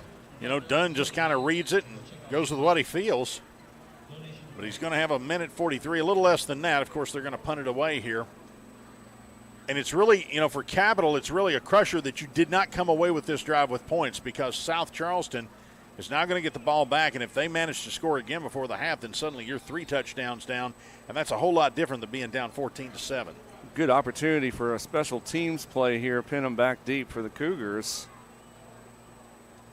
Indeed. There's the snap. And the kick is away. And they kick it away from the deep man. It bounces at the 5, and it's going to bounce into the end zone. Almost got it to stop right at the 1-yard line, but it's going to be a touchback. So 1:36 to go here in the first half. And Trey Dunn's going to get another crack at it as he brings them out. They'll bring the ball out to the 20-yard line to start this drive. South Charleston leading it 14-0. Chris Lawrence and Matt Guitar Murphy with you on 98.7 The Beat this afternoon. Appreciate you listening in to this classic rivalry between South Charleston and Capital. We're over on 98.7 The Beat. Normally we'd be on 580 WCHS, but we've got coverage of the Mountaineers in Maryland going on over there right now. So once our game's over, you can flip over there and hear some of the best analysis in the business from our crack team at Metro News. As the Mountaineers in Maryland are underway in College Park to open up this college football season. Here comes Dunn, brings his team out to the line. 3 to the right. Now he's going to bring a man in motion right to left. Dunn gets him where he wants him. Calls for the ball. Dropping back. Trey Dunn looking around. Pressure comes. Throws across the middle. It is complete. And that's going to be enough for a first down. Coming down with the ball, Mondrell Dean.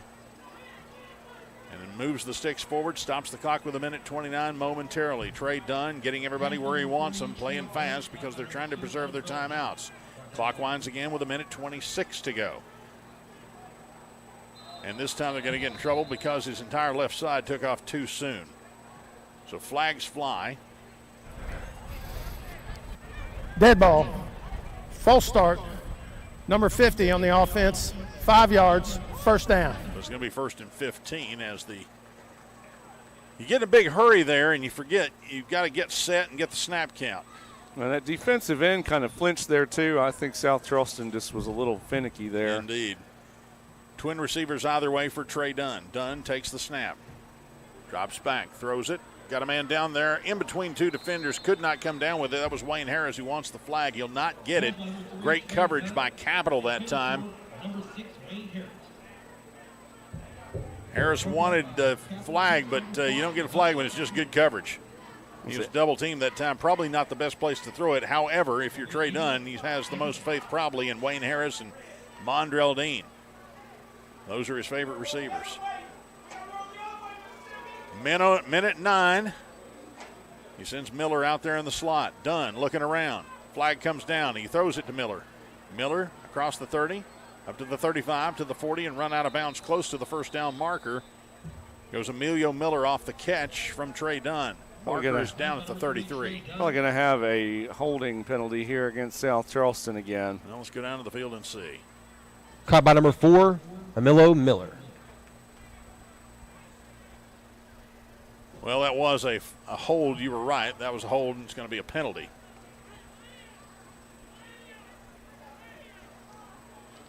So that's going to erase a nice gain for Emilio Miller. And we've got 1 minute left. Holding. Number 51 offense, 10 yards, second down. That's going to bring up second down and 26 for South Charleston. So kind of a sloppy game for both of these teams, Matt. Holding penalties, offsides penalties, ineligible man downfield. Those have really hurt these two teams this afternoon in their effort to get some offense mounted here. Trey Dunn's got a minute, and he's got second down and 26 to go. Ball is spotted inside the 20. It's resting at the 17-yard line. And here we go. Clock winds. Dunn with 3 receivers to the left. Dunn dropping back. Throws it to the near side. It is caught by Emilio Miller, who caught it short. And he's immediately stopped shy of the 20-yard line. May have picked up a couple. But that's not what the Black Eagles wanted if they were going to pull a score out of this. So at this point, they're just going to be content to let the clock roll. 36 seconds to go. And it is winding, not even trying to stop it here. So it'll be third down and 24 for South Charleston. Likely they're going to let this one be the last play, but we'll see. Dunn certainly taking his time on this one. 17 seconds to go. Dunn has them set. And there's the snap. Drops back, looks, throws to the near side. It is complete to Dean. Dean takes it forward to the 24-yard line, and that's going to be the final play of the half. No, maybe not. Clock is stopped with 3 seconds. And Capital wants a timeout. They're going to make them run. They're going to make them run that last 3 seconds. They're going to run that fourth down. So that was a smart play by the Cougars. They'll take the timeout here, and you never know what's going to happen on 3 seconds, but I think if you're Trey Dunn, you just take it and you dance around back there until you see the clock evaporate. Yep. Try to get what you can out of it. Of course, the difficulty in this, South Charleston has their back to the scoreboard.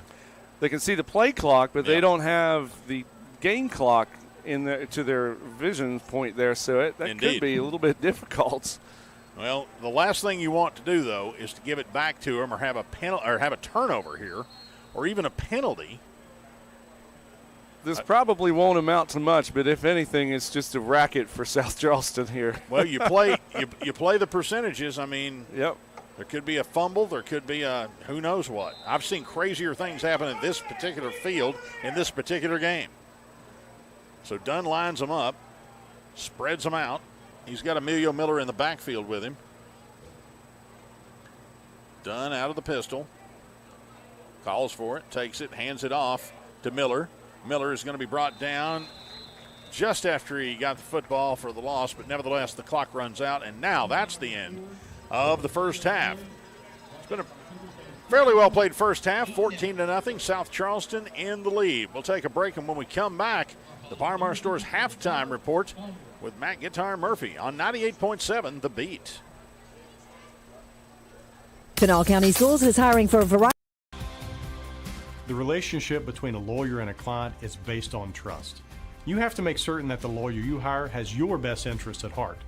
We typically meet our clients at the worst times of their lives, and it's our job to help them. Over the years, we've been entrusted with some of the biggest cases in West Virginia. That's because we have a track record of success and getting exceptional results.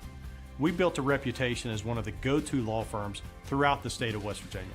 Joining me, high-profile lawyer Ben Salengo. Ben, it's a real honor to have you on. In fact, many of our cases come from other lawyers. Lawyers who've worked with us, lawyers who've worked against us, and even those who've merely heard of our results. We're proud of the reputation we've earned in the community for providing exceptional, aggressive legal representation. When you hire my law firm, you don't get excuses, you get results.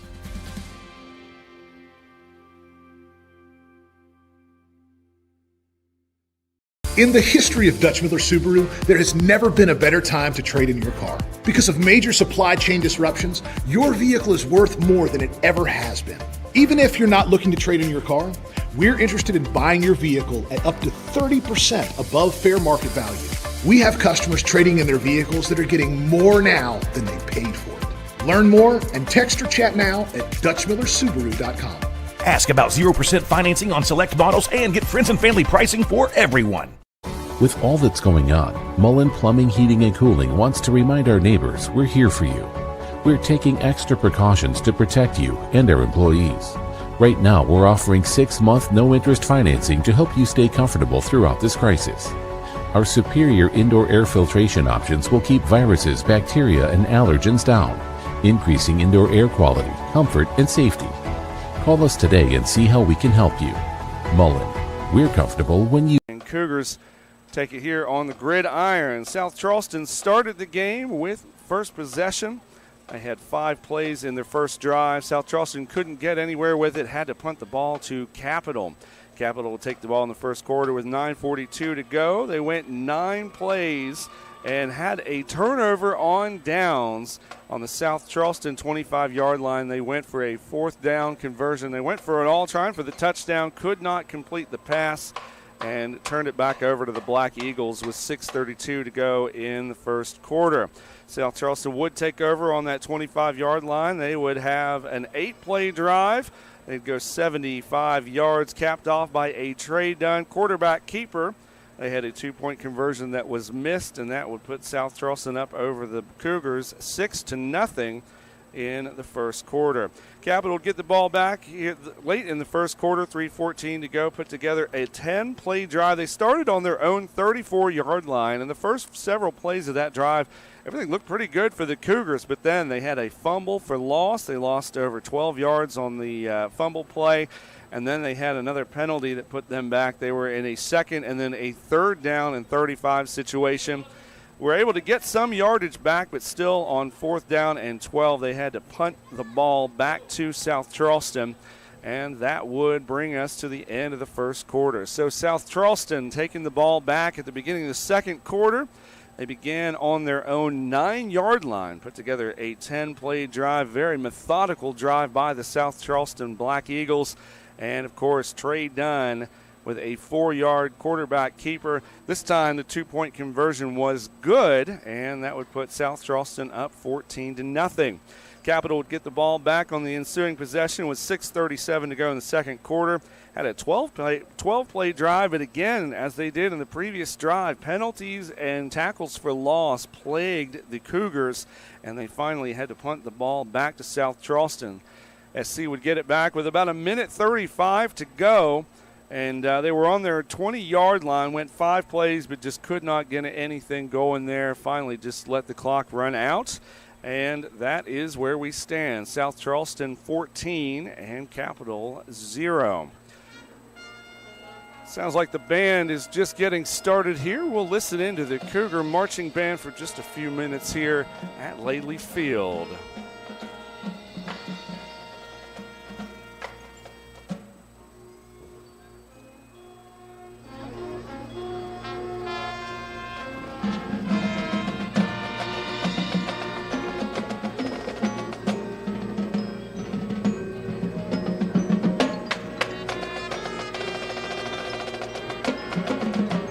Started as the Parmar Oil Company in 1967, has grown into 116 convenience stores in 4 states.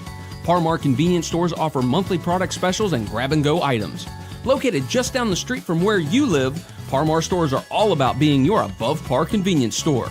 If you don't have a Parmar store near you now, you will soon.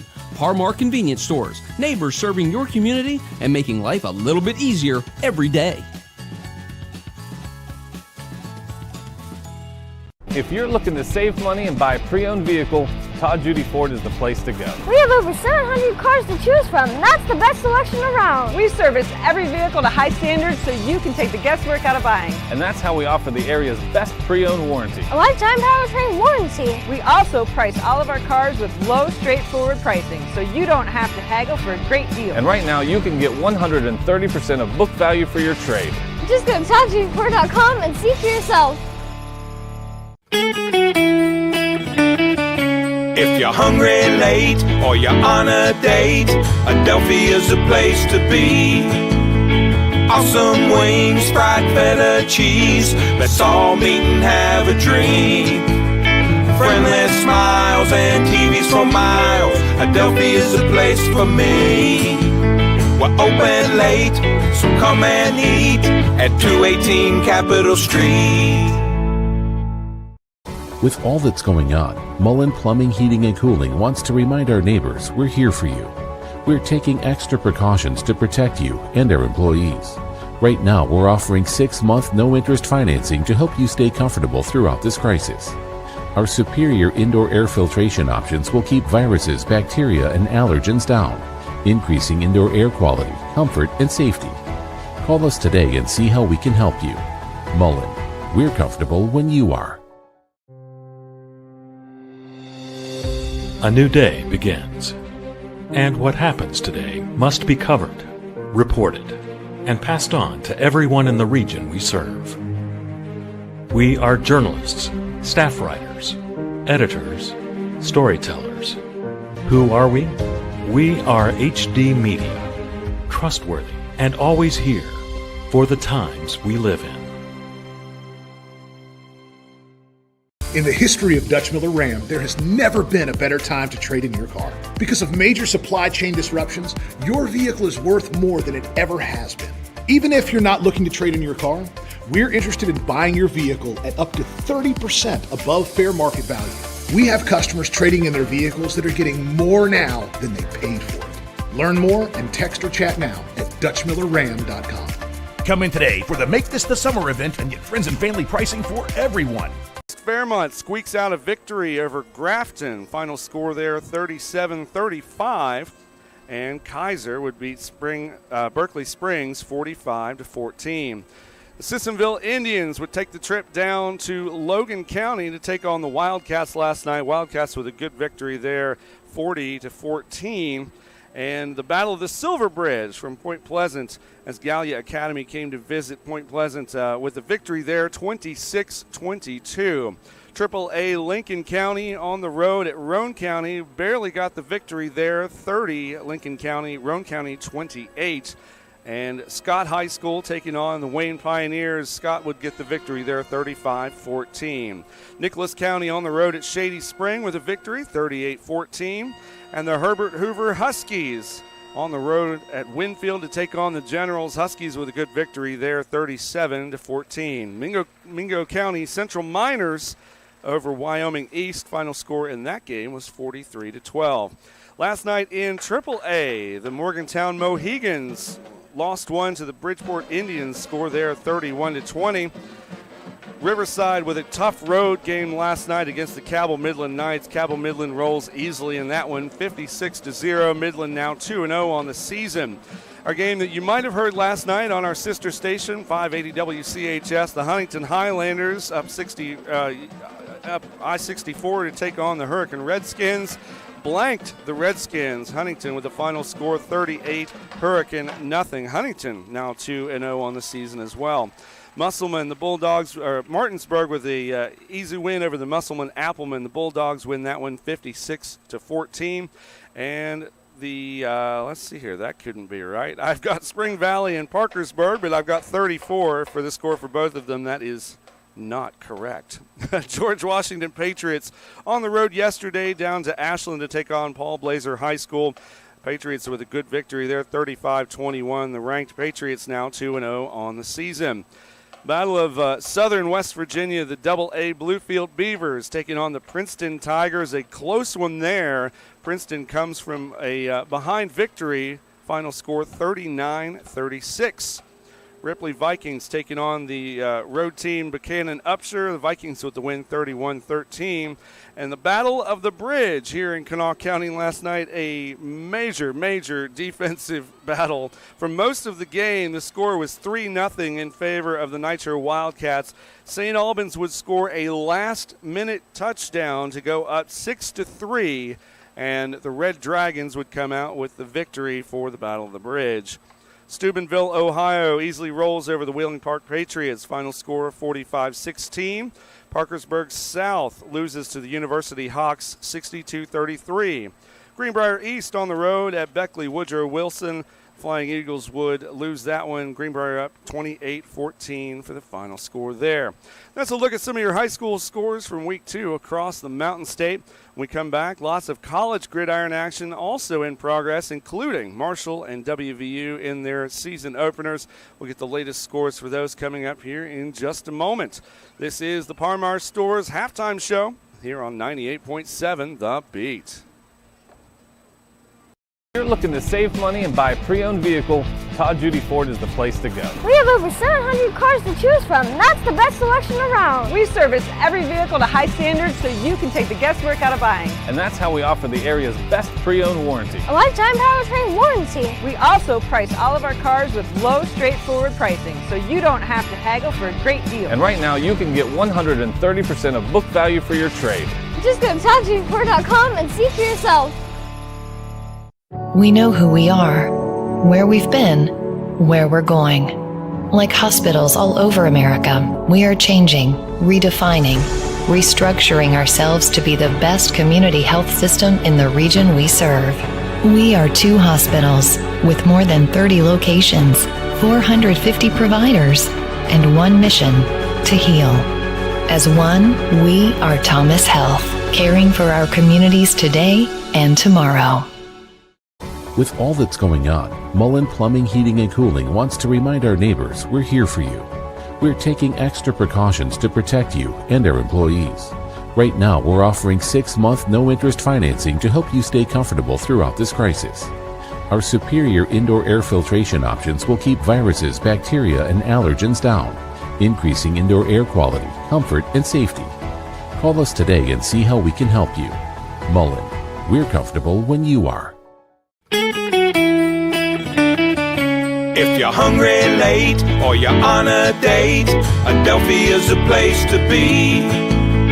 Awesome wings, fried feta cheese. Let's all meet and have a drink. Friendly smiles and TVs for miles. Adelphi is the place for me.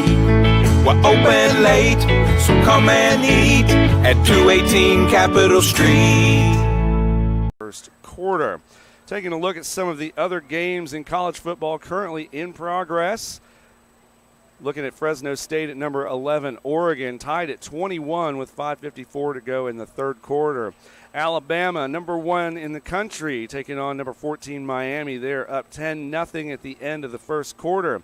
Miami of Ohio on the road at number 8, Cincinnati. After one, Cincinnati is up in that game 21-0. Number 17, Indiana on the road at number 18, Iowa. The Hoosiers are currently down 14-3 with about 3 minutes to go in the first quarter. And final score from earlier this afternoon, number 2, Oklahoma over Tulane, 40-35. A couple other final scores here. Penn State, number 19, taking on number 12, Wisconsin. A road victory there for the Penn State Nittany Lions, 16-10 over my Wisconsin Badgers. Other top 25 matchups later tonight. Number 5, Georgia is taking on number 3, Clemson. That's going to have a 7:30 kickoff tonight. Montana is taking on number 20, Washington. That's an 8 o'clock kick. And number 16, LSU, taking on UCLA. That kick at 8:30 Eastern. And that'll do it for this edition of the Par-Mar Stores Halftime Show. Again, your halftime score here at UC Stadium. South Charleston 14, Capitol 0. Stick around. We've got a news update coming your way next from the 580 WCHS Newsroom. You're listening to high school football here on Charleston's exclusive home for hits and hip-hop, 98.7 The Beat. The relationship between a lawyer and a client is based on trust. You have to make certain that the lawyer you hire has your best interests at heart. We typically meet our clients at the worst times of their lives, and it's our job to help them. Over the years, we've been entrusted with some of the biggest cases in West Virginia. That's because we have a track record of success and getting exceptional results. We built a reputation as one of the go-to law firms throughout the state of West Virginia. Joining me, high-profile lawyer Ben Salengo. Ben, it's a real honor to have you on. In fact, many of our cases come from other lawyers. Lawyers who've worked with us, lawyers who've worked against us, and even those who've merely heard of our results. We're proud of the reputation we've earned in the community for providing exceptional, aggressive legal representation. When you hire my law firm, you don't get excuses, you get results.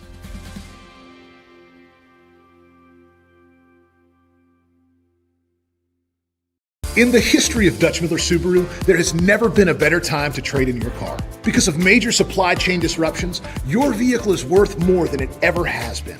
Even if you're not looking to trade in your car, we're interested in buying your vehicle at up to 30% above fair market value. We have customers trading in their vehicles that are getting more now than they paid for it.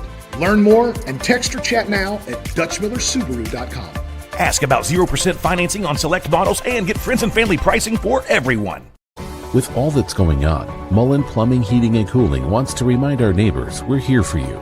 We're taking extra precautions to protect you and our employees. Right now, we're offering 6-month no-interest financing to help you stay comfortable throughout this crisis. Our superior indoor air filtration options will keep viruses, bacteria, and allergens down, increasing indoor air quality, comfort, and safety. Call us today and see how we can help you. Mullen, we're comfortable when you... The previous day, however, 216 of those patients remain in intensive care, 112 on ventilators. The numbers continue to stretch the staff and equipment of West Virginia hospitals exceptionally thin. Although that hospital number was down by a handful, the state could double hospitalizations in the next 2 weeks, according to some projections. West Virginia Hospital Association President Jim Kaufman says elective procedures may be delayed and the emergency room visits should be carefully considered. You may see a deferment of a non-emergency procedure. At the same time, we want to make sure if a patient needs to come to the emergency room, they think they're having a heart attack, they should go, but they also should reach out to their primary care provider about other services as well. Greenbrier Valley Medical Center in Lewisburg is full. Local health officials said in an emergency meeting on Friday. Hospitals in Beckley, Welch, and Bluefield also put out a red. Started as the Par-Mar Oil Company in 1967, has grown into 116 convenience stores in 4 states. Par-Mar convenience stores offer monthly product specials and grab-and-go items. Located just down the street from where you live, Par-Mar stores are all about being your above-par convenience store. If you don't have a Par-Mar store near you now, you will soon. Par-Mar convenience stores, neighbors serving your community and making life a little bit easier every day. If you're looking to save money and buy a pre-owned vehicle, Todd Judy Ford is the place to go. We have over 700 cars to choose from, and that's the best selection around. We service every vehicle to high standards so you can take the guesswork out of buying. And that's how we offer the area's best pre-owned warranty. A lifetime powertrain warranty. We also price all of our cars with low, straightforward pricing, so you don't have to haggle for a great deal. And right now, you can get 130% of book value for your trade. Just go to ToddJudyFord.com and see for yourself. If you're hungry late or you're on a date, Adelphia's the place to be. Awesome wings, fried feta cheese. Let's all meet and have a drink. Friendly smiles and TVs for miles. Adelphia's the place for me. We're open late, so come and eat at 218 Capitol Street. With all that's going on, Mullen Plumbing, Heating, and Cooling wants to remind our neighbors we're here for you. We're taking extra precautions to protect you and our employees. Right now, we're offering 6-month no-interest financing to help you stay comfortable throughout this crisis. Our superior indoor air filtration options will keep viruses, bacteria, and allergens down, increasing indoor air quality, comfort, and safety. Call us today and see how we can help you. Mullen, we're comfortable when you are. A new day begins. And what happens today must be covered, reported, and passed on to everyone in the region we serve. We are journalists, staff writers, editors, storytellers. Who are we? We are HD Media, trustworthy and always here for the times we live in. In the history of Dutch Miller Ram, there has never been a better time to trade in your car. Because of major supply chain disruptions, your vehicle is worth more than it ever has been. Even if you're not looking to trade in your car, we're interested in buying your vehicle at up to 30% above fair market value. We have customers trading in their vehicles that are getting more now than they paid for it. Learn more and text or chat now at DutchMillerRam.com. Come in today for the Make This the Summer event and get friends and family pricing for everyone. Virginia, are you ready for this show? Saturday, September 25th, live in concert for the first time in Charleston. It's Ja Rule and Ashanti live together on stage. Yo, what the deal is Ja Rule? What's up? This is Ashanti. Oh, Lord. It's Ja Rule and Ashanti live together on stage. If you're looking to save money and buy a pre-owned vehicle, Todd Judy Ford is the place to go. We have over 700 cars to choose from, and that's the best selection around. We service every vehicle to high standards so you can take the guesswork out of buying. And that's how we offer the area's best pre-owned warranty. A lifetime powertrain warranty. We also price all of our cars with low, straightforward pricing, so you don't have to haggle for a great deal. And right now, you can get 130% of book value for your trade. Just go to ToddJudyFord.com and see for yourself. We know who we are, where we've been, where we're going. Like hospitals all over America, we are changing, redefining, restructuring ourselves to be the best community health system in the region we serve.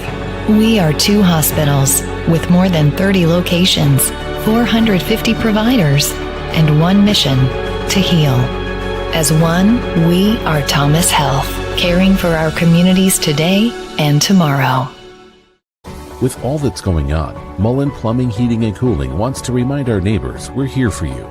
We're taking extra precautions to protect you and our employees. Right now, we're offering 6-month no-interest financing to help you stay comfortable throughout this crisis. Our superior indoor air filtration options will keep viruses, bacteria, and allergens down, increasing indoor air quality, comfort, and safety. Call us today and see how we can help you. Mullen, we're comfortable when you are. If you're hungry late or you're on a date, Adelphia's the place to be. Awesome wings, fried feta cheese. Let's all meet and have a drink.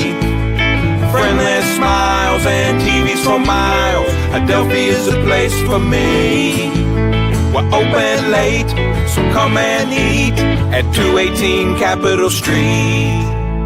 Just move the ball methodically in reverse. Yeah. You got to clean up the penalties, both sides. Both teams have done a poor job of being disciplined. There's been a lot of ineligible downfield, a lot of offsides, a lot of holding, and there was one really critical fumble on Capital's part. And it's just been a sloppy game. And I don't think that I'm being overly critical by saying that, because it's really just not been a well-played game. But it's still 14-0, so it's still a close game. The difference maker for this is Capital, and they had two drives in particular where the first half of the drive, they were very productive. They were moving the ball forward, and then they started to move it backwards and just erased all of what they had already accomplished in that drive. South Charleston, on the other hand, they have also gotten themselves into penalty trouble, but they have overcome that, and I think a lot of that really is just by a test to the playmaking ability of Trey Dunn. He has been able to dig them out of those spots where they've had 20, 25, 30 yards to go, make it a 3rd and 5, and then they get the first down and they move on. Yeah, Dunn with his RPO is definitely the difference maker in this game. He's got both the touchdowns for South Charleston, and he is the one that drives the truck for the Black Eagles. All right, Capital will get the second half kickoff to begin this half on offense, and the kickoff, as always on our broadcast, is brought to you by the good folks over at SayUncleTV.com. If you want quality cable at an affordable price, then you need to visit Say Uncle TV. They've got every cable channel that you can think of, and this is your way to cut the cord and beat the cable company at their own game. $30 a month for the cable that you want. You can find out more by going to SayUncleTV.com and signing up and get your cable delivered to any device in your home, your big smart TV, your phone, your tablet, your laptop. They can take care of you, and you can pick and choose what you want there. It's a la carte for $30 a month. SayUncleTV.com, one of the good sponsors on our high school games of the week right here. Here we go. Second half kick is in the air, and it's going to be a short one, and it's going to go out of bounds. It literally landed halfway over on the track, so that's going to bring out the flag, and that was a rather lackluster kick, but maybe that was by design that they did not want to see Capital return it. Turn this into a track meet, I guess. Yeah, Jake would be happy that you dropped one track reference. I had to. I think it's in the contract. It is, we yes. have to mention the track team at least some point. All right, so the flag is standing at the 32. Of course, that's going to be against South Charleston. 5 yards, and they're going to spot the ball at the 37-yard line. Here we go, 1st and 10 for Capital. Ja'Kai Long has one man in the backfield off to his left. That's Sean James. Long looking at a 3-man front. Hands it off to James. James right up the middle, picking his way through. Takes it up over the 40, over the 45 to about the 46-yard line. Goes Sean James. He's going to be close to the first down. Going to mark him about a yard short of the first down marker. Now, Capital, this is a really important drive for the Cougars. If they can drive it down here and score, then suddenly it changes the whole complexion of this game. That's why that drive that stalled late in the second half there was so critical. If they were trailing 14-7, then suddenly you really got things cooking. But as it stands, they hand it off, and this time it goes to Zion Smith, and he's kept away from that first down marker. Good defense that time by South Charleston to stop him. And on the stop that time for the Black Eagles, Caden Davis. And it's still about a half-yard shy of that first down. So that's going to bring up 3rd down and 1 for Capital. 3-man front for South Charleston. Cougars quarterback calls for it. Drops back, Long, throws it across the middle. Too high. Intended that time for Shannon Brown. Almost intercepted. The safety Chris McCorkle there was almost in a position to grab that one. Certainly was. Falls incomplete, and now you've got 4th down and 1, and Capital's going to punt it. Nope, they're not. At first they sent Braden Scott out there. Now they've called him back. They're going to go for it. What do you want to bet they're going to try to draw him off sides here? I wouldn't be surprised at all. We've seen both teams successful with that a couple of times today. All right, here come the Cougars set. Changing up the cadence. South Charleston so far not biting on it. And there's the snap. Long going to keep it himself, and he's going to run for the first down. Good job by Long finding his way through his offensive line and picking up just enough for the first down. Takes it right up to the 50 to the 49-yard line, and that is a Capital first down, a 4th down conversion. Trailing 14-0. You got to take a risk or two like that to get a spark, and maybe that's what will happen. So the Cougars get a fresh set of downs. 10:33 to go here in the 3rd period. We're just underway at Laidley Field, UC Stadium. Twin receivers to the right, one to the left, and James is in the backfield with Long. Takes the snap. Long drops back, throws it. Long pass downfield. Got a man down there. It is complete and in and out of the hands. Oh, my goodness. Shannon Brown had it, and he dropped it. And he had the position. He had beaten the coverage. He had gotten the step on Emilio Miller, and it was a perfectly thrown ball that hit him right in the breadbasket and trickled right on down to the ground. Incomplete pass.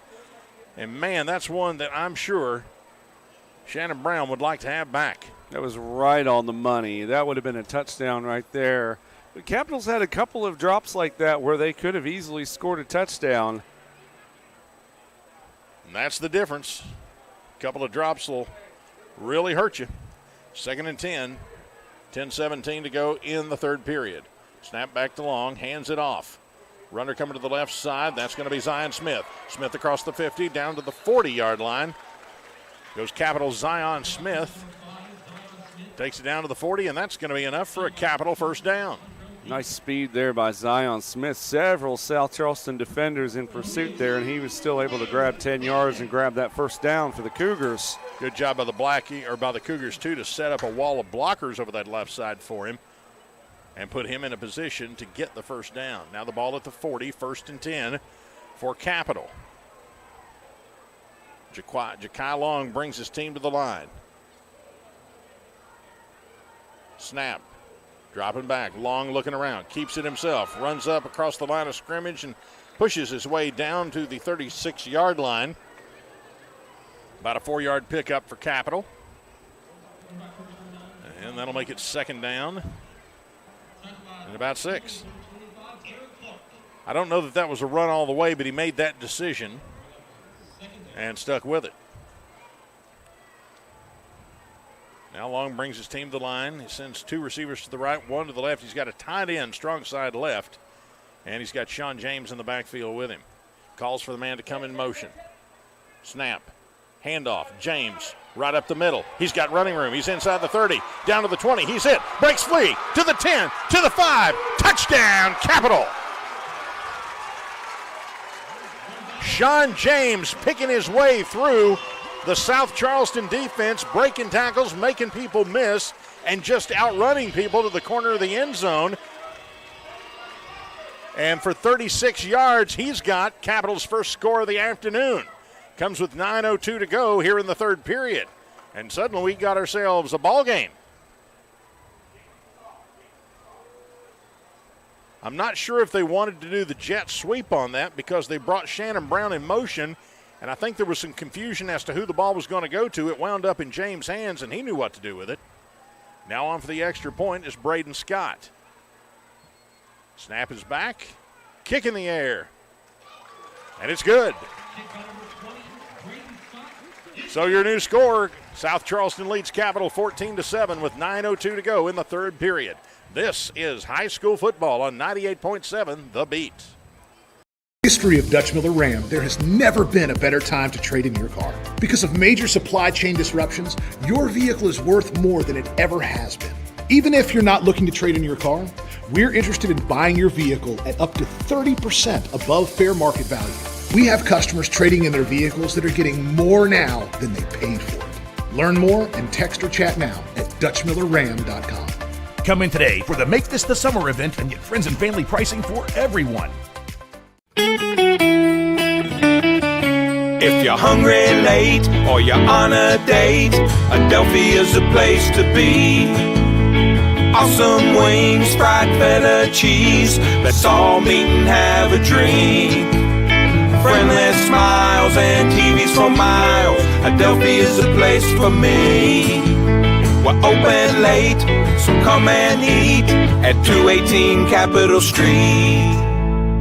18-7. We've got 9:02 to go here in the third quarter. And Braden Scott approaches the ball, puts it in the air, and it's going to come down to Harris, who can't handle it. He finally gets it at the 5, up across the 10, the 15, to the 20. Harris into the open field. He says the 30, to the 40. He's out in the open, crosses the 50-yard line, runs over the last man to get him.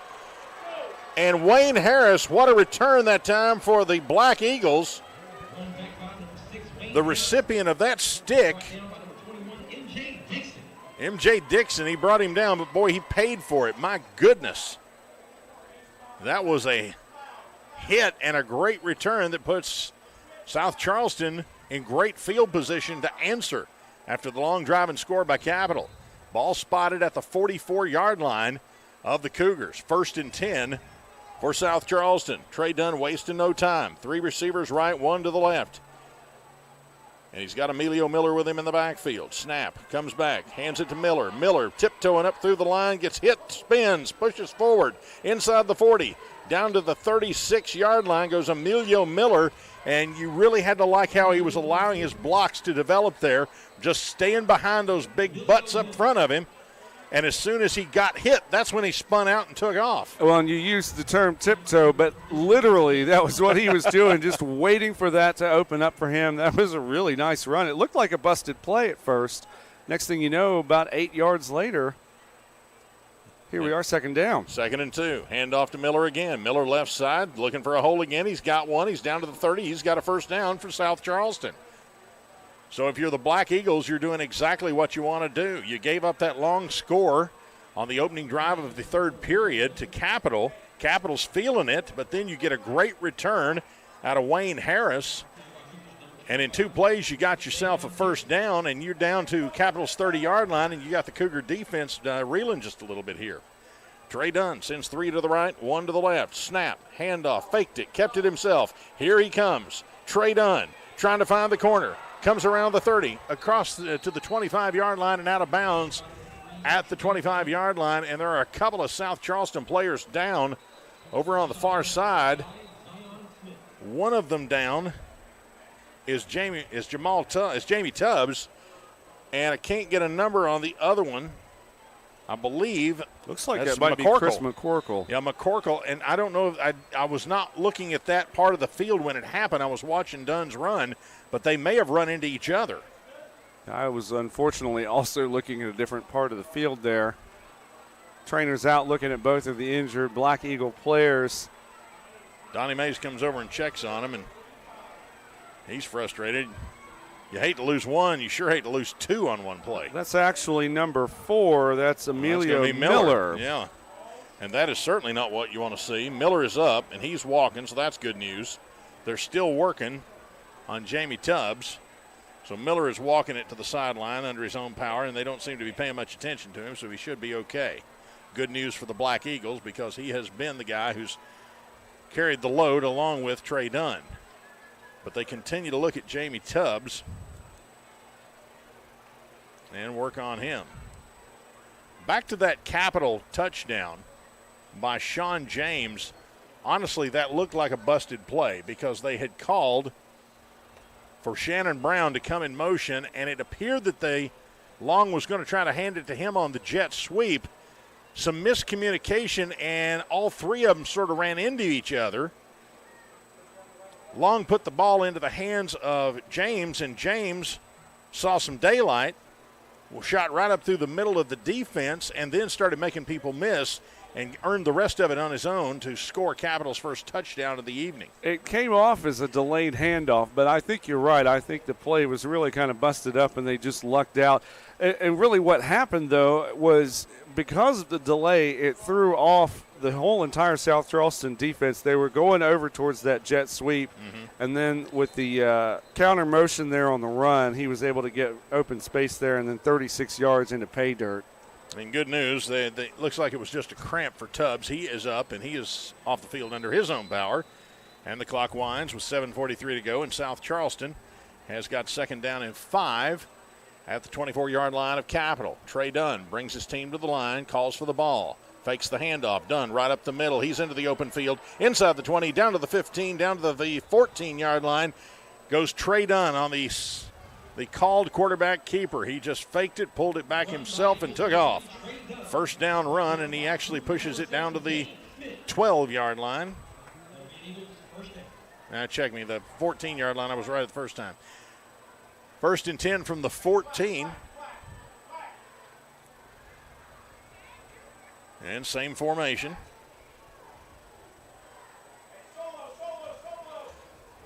Snap to Dunn. Fakes the handoff, keeps it again. Right up the middle goes Trey Dunn. Inside the 10, down to about the 7-yard line goes Dunn. Capital not fooled on that one this time around. It's really entertaining to watch, though, on these quarterback keepers because all of the routes that the eligible receivers run is all part of the package.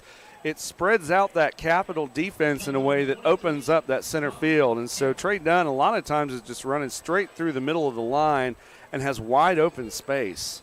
DeVecchio Dias goes out. Emilio Miller back in there for South Charleston. Snap. They fake the handoff and whistles blow, and it's going to be a flag against South Charleston. A little movement up front. And Capital was coming at him because as soon as they saw Miller back in there, they went after him. And just as Dunn was about to pitch it to him, they had defenders there. Good pursuit. But a whistle stopped the play, rolls them back, and that'll make it second down and 10 as they move the ball out to the 13-yard line. So here we go. South Charleston's Trey Dunn calls for the ball, takes it, rolling to his left. He's going to keep it. Inside the 10, he's going to be hit and driven backwards. No blocking whatsoever for Trey Dunn. He picks up 5 on his own. There to make the stop, Carson Stanley. And also Tanner Burnett in on that stop. And boy, he's not afraid to run it up in there even when he doesn't have any blockers in front of him. Absolutely. Tough quarterback. 5-yard pickup down to the 8-yard line. 3rd and 5 for the Black Eagles. Big play right here, and the Capital defense knows it as well. Trey Dunn, junior quarterback, snap back to him. He's looking around, throws it, got a man there. It is complete. Touchdown, Emilio Miller. Wide open on the route. Straight to the flag, and Dunn hits Miller. Miller skimpers into the end zone and extends the South Charleston lead to 2 touchdowns again. Well-designed play that time, and Emilio Miller just kind of released out of the backfield and was trotting along, and he was wide open. Absolutely. Didn't have a defender on him there, was able to trot in with nobody around him. Great play call there by the South Charleston offense. Chase Edwards on to attempt the extra point. Snap, kick is in the air, and he got it. Chase Edwards' kick is good, and South Charleston now leads it 21-7 with 5:29 to go here in the third period. This is high school football on 98.7 The Beat. We know who we are, where we've been, where we're going. Like hospitals all over America, we are changing, redefining, restructuring ourselves to be the best community health system in the region we serve. We are 2 hospitals with more than 30 locations, 450 providers, and 1 mission: to heal. As one, we are Thomas Health, caring for our communities today and tomorrow.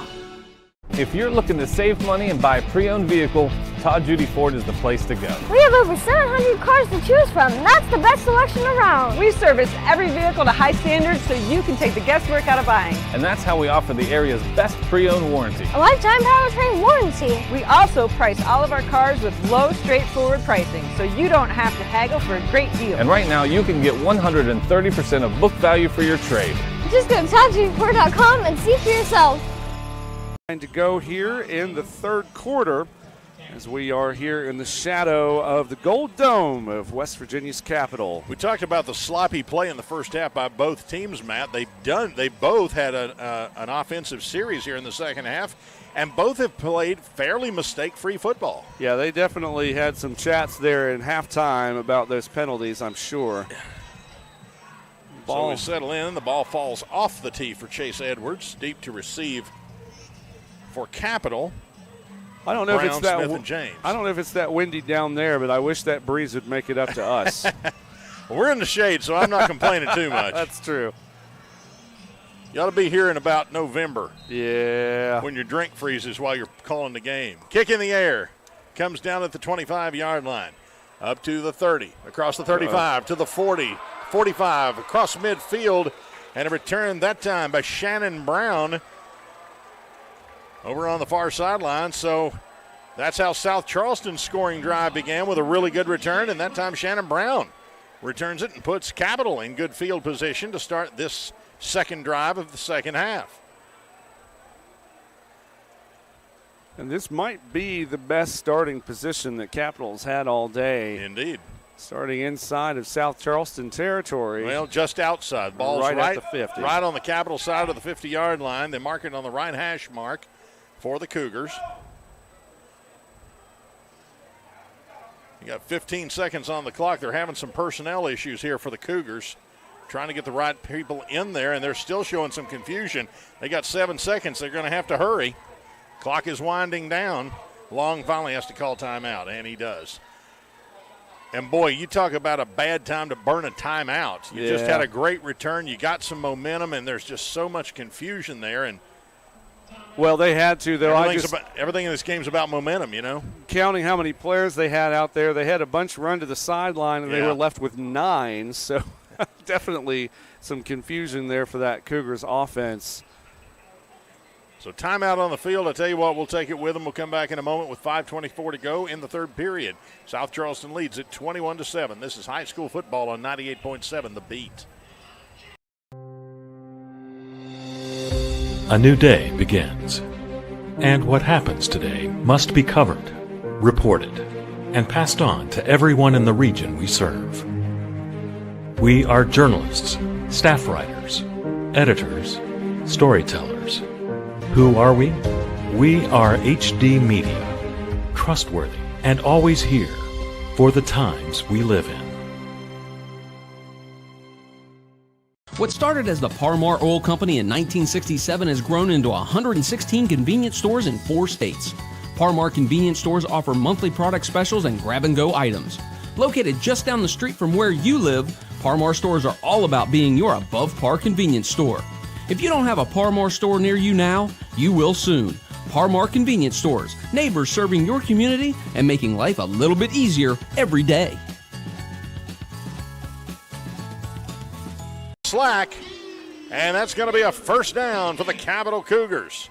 Ball now spotted at the 19-yard line, so they called that timeout to sort out the confusion over personnel. I think that was one of the more successful timeouts they've had. I think they got it. I think they got it figured out. 5:18 to go in the third period.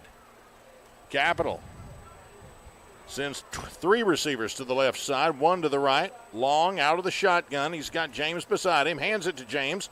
James turns it right up into the teeth of that South Charleston defense and probably wishes he'd have made a different decision, because he went right into the teeth of that South Charleston defense, those big guys up front, and they were just not moving. Yeah, they got some big old boys up there up front. Indeed. And the stop that time, Jason Barnett. That's like getting tackled by a Coke machine.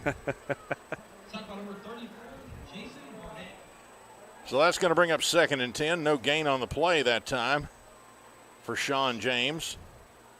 Long sets his men down, calls the snap, Fumble on the play. Ball's on the field, and I think South Charleston has recovered it. Indeed, South Charleston recovers. Coming up with the recovery for the Black Eagles, that's Mari Lawton. Mari Lawton comes up with a fumble. They could not make a clean exchange. As Long was trying to hand it to James, it popped free. Lawton makes the recovery, and there's a South Charleston player injured and down on the field. Looks like he's going to have a cramp, but man, what a terrible time for a turnover if you're Capital. Well, and these are some of those early season mistakes, just not holding on to the ball or having a fumbled handoff there, and that's exactly what happened there. And a great job by the defender there, Mari Lawton, for South Charleston to be aware of where the ball was and jump right on there. And this potentially could be what will make the difference in this game, whether Capital can get back in it or not, because if South Charleston comes back here in this drive and they're able to score again, they may have put it just out of reach for this Cougar team. You know, because the drives have not been – we've not seen the explosive big plays we were expecting. Other than the Sean James touchdown there a moment ago, we've really not had any big, long plays. And that's what we really expected out of this game. But that turnover right there stopped a really nice drive by Capital to try and answer again here in the third period. 4:41 to go, and they continue to work on the injured player down there at the 20-yard line. I was trying to get a number on him. I believe that is well, I don't know. I'm not going to say since I don't know who it is. We've got a couple of scoring updates while we're waiting on the injured player here. WVU currently in the lead over the Terrapins, 21-17. They are 6:30 to go in the second quarter. Thundering Herd of Marshall about to reach halftime there. They're currently up 21-0 over Navy. I got a text from our very own Jake Flatley, who's off from our broadcast today. Said a freshman running back from Cleveland has all three of those rushing touchdowns for the Thundering Herd. Jake would know. Jake is a Marshall man. I knew he'd be watching the game. I just wonder if he's tuned into us or not. I wonder if that's why he took the day off. I'm just saying, you know, he might have thought, you know what, they're going to have to do this one without me. Not going to call him out for anything there, but we do appreciate the update, Jake, if you're listening. All right, the injured player is up on his feet. He's still not turned to a point that I can get his number. He's up on 1 foot, I should say. They're working on his right foot, his right leg, actually, and now they're going to have to carry him off, and it looks like that's going to be Jason Barnett. And, boy, that'll be a loss for South Charleston because he has been in on a lot of plays up front there. Yeah, his day may be done. They've got a few folks carrying him off there, so it may be a more serious leg injury. Yeah, they're trying to immobilize either the ankle or the knee on the right side. Now they're carrying him in. It takes like 9 people to carry the guy. And Barnett, 250 there. Yeah, he's not the jitterbug back. 250, 5'10". So they get him over there and will care for him, but you're right, his day is probably done. Trey Dunn is at the quarterback spot, hands it off to Emilio Miller, who is hit in the backfield. Nice job that time for Capital. Tanner Burnett coming up and making the stop right at the line of scrimmage. No gain on the play, and it's going to be 2nd down and 10. The ball spotted at the the South Charleston 22-yard line. So 4:17 as the clock winds. South Charleston leads it here in the third period, 21-7. Big turnover that time. Trey Dunn takes it, drops back, looking around, throws it over to the left side, and it is complete. Uh-oh. And he's into the open field across the 40, the 50, the 40. He's into Capital territory. He's going to go all the way. That's Chris McCorkle III, and that is a South Charleston touchdown. A 78-yard catch and run for Chris McCorkle III, and boy, that really makes that turnover hurt as South Charleston extends their lead to 27-7. And the defender that time, Matt, played the football, broke on the ball, tried to get up in the air to make the play and could not. And when McCorkle came down with it, there was nobody between him and the end zone. Well, and I tell you what, the 6'1 freshman there really showed some speed. Once he got out there into open space, turned on the jets, and he just gone. There was no way anybody was going to catch him. Chase Edwards on to attempt the extra point. Snap is back. Kick is in the air. And that kick is good. South Charleston leads Capital 28-7. 3:54 to go here in the third period. You're listening to high school football on 98.7 The Beat. If you're hungry late or you're on a date, Adelphia's the place to be. Awesome wings, fried feta cheese. Let's all meet and have a drink. Friendly smiles and TVs for miles. Adelphia's the place for me. We're open late, so come and eat at 218 Capitol Street. A new day begins, and what happens today must be covered, reported, and passed on to everyone in the region we serve. We are journalists, staff writers, editors, storytellers. Who are we? We are HD Media, trustworthy and always here for the times we live in. The injury timeout before that play, that really could have been the difference maker, the fumble and turnover to South Charleston. Now here we are, 28-7. And we have mentioned the fact we really haven't had a big play like that. And I'm not going to give too much grief to the Capital defender who came up there. He had man coverage, thought he could make a play on the ball, and he went for it. You know what? If he had gotten up there another inch, gotten that ball in his hand, we'd be talking about what a fantastic play that was. You know, it's feast or famine, man. And, he took the risk, and that time it didn't pay off. Maybe next time it will.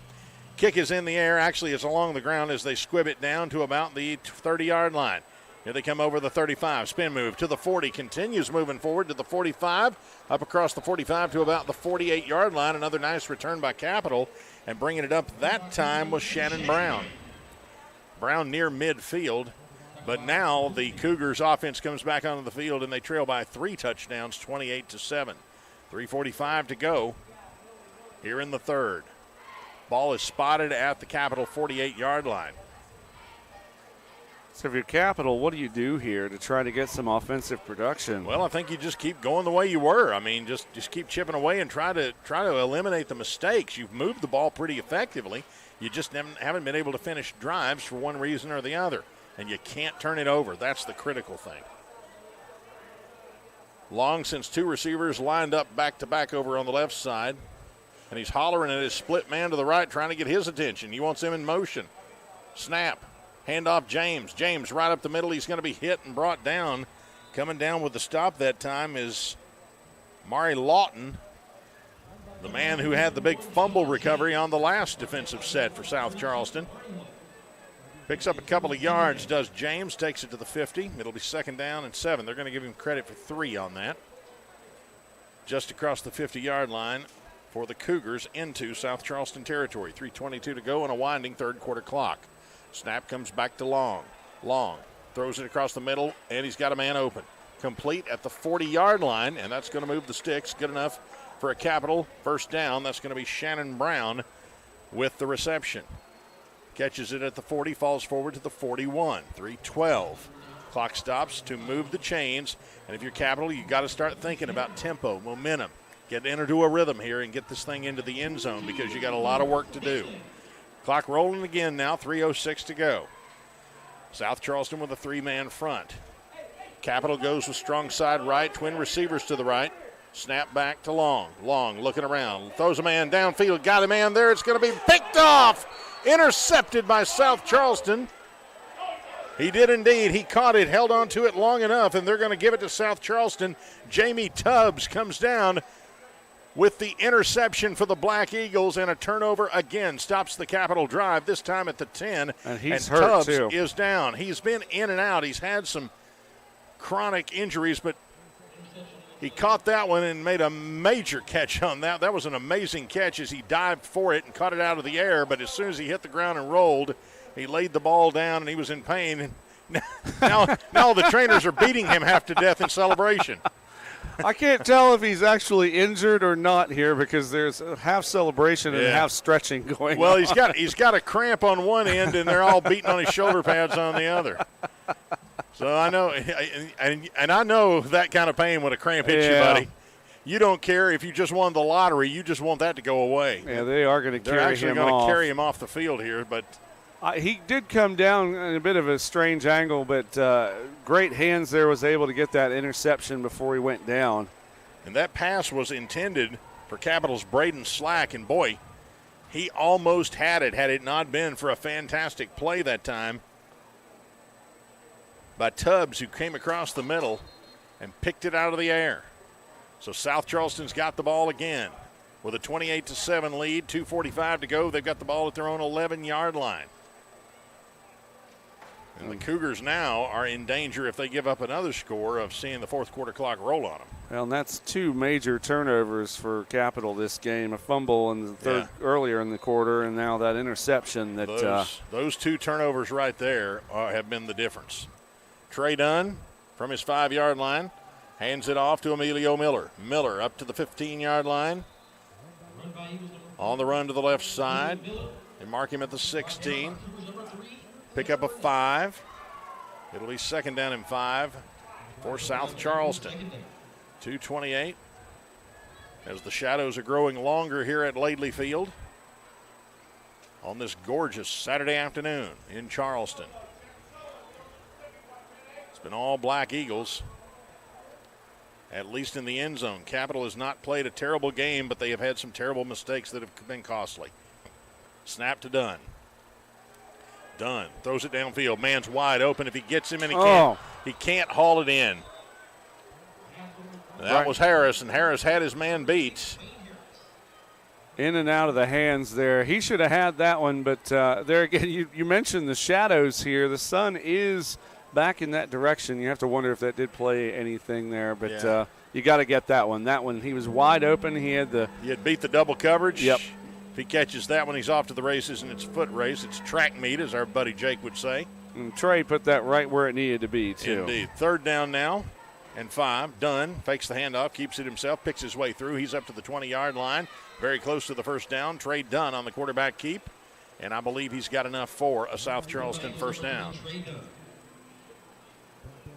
Where it's just the 2 of us, we're not able to get a microphone down to interview coaches today, but I have to think if we spoke to Donnie Mays, he'd probably say they should have had at least 2 or 3 more scores in this game, because as good as South Charleston has been, they also have had a lot of mistakes in this game that has really prevented them from opening things real wide open. More so in the first half. Yeah. Here's Dunn. Throws it out into the flat. It is complete. Up across the 20 to the 25 to the 30. Flag comes in, and that's going to be Wayne Harris with the reception on the screen. He's got first down yardage if it stands. It's going to be a hold against South Charleston, and that's going to negate the first down pass and catch by Trey Dunn to Wayne Harris.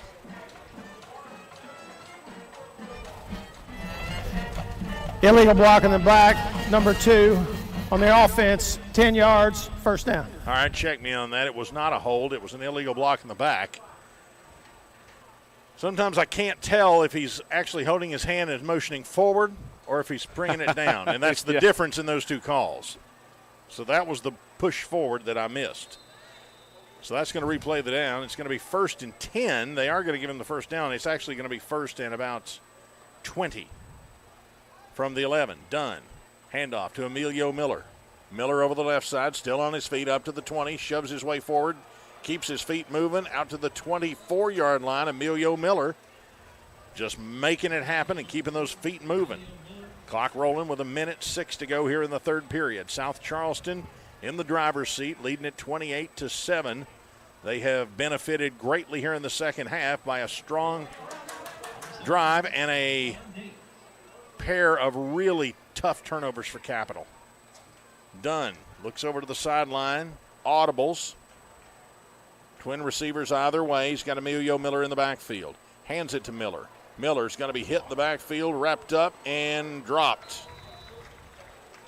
Credit a couple of those big Capital linemen for getting up in there and taking him down. Troy Hall, one of them, and also Darian Davis. Nice job, and it looks like Miller is down.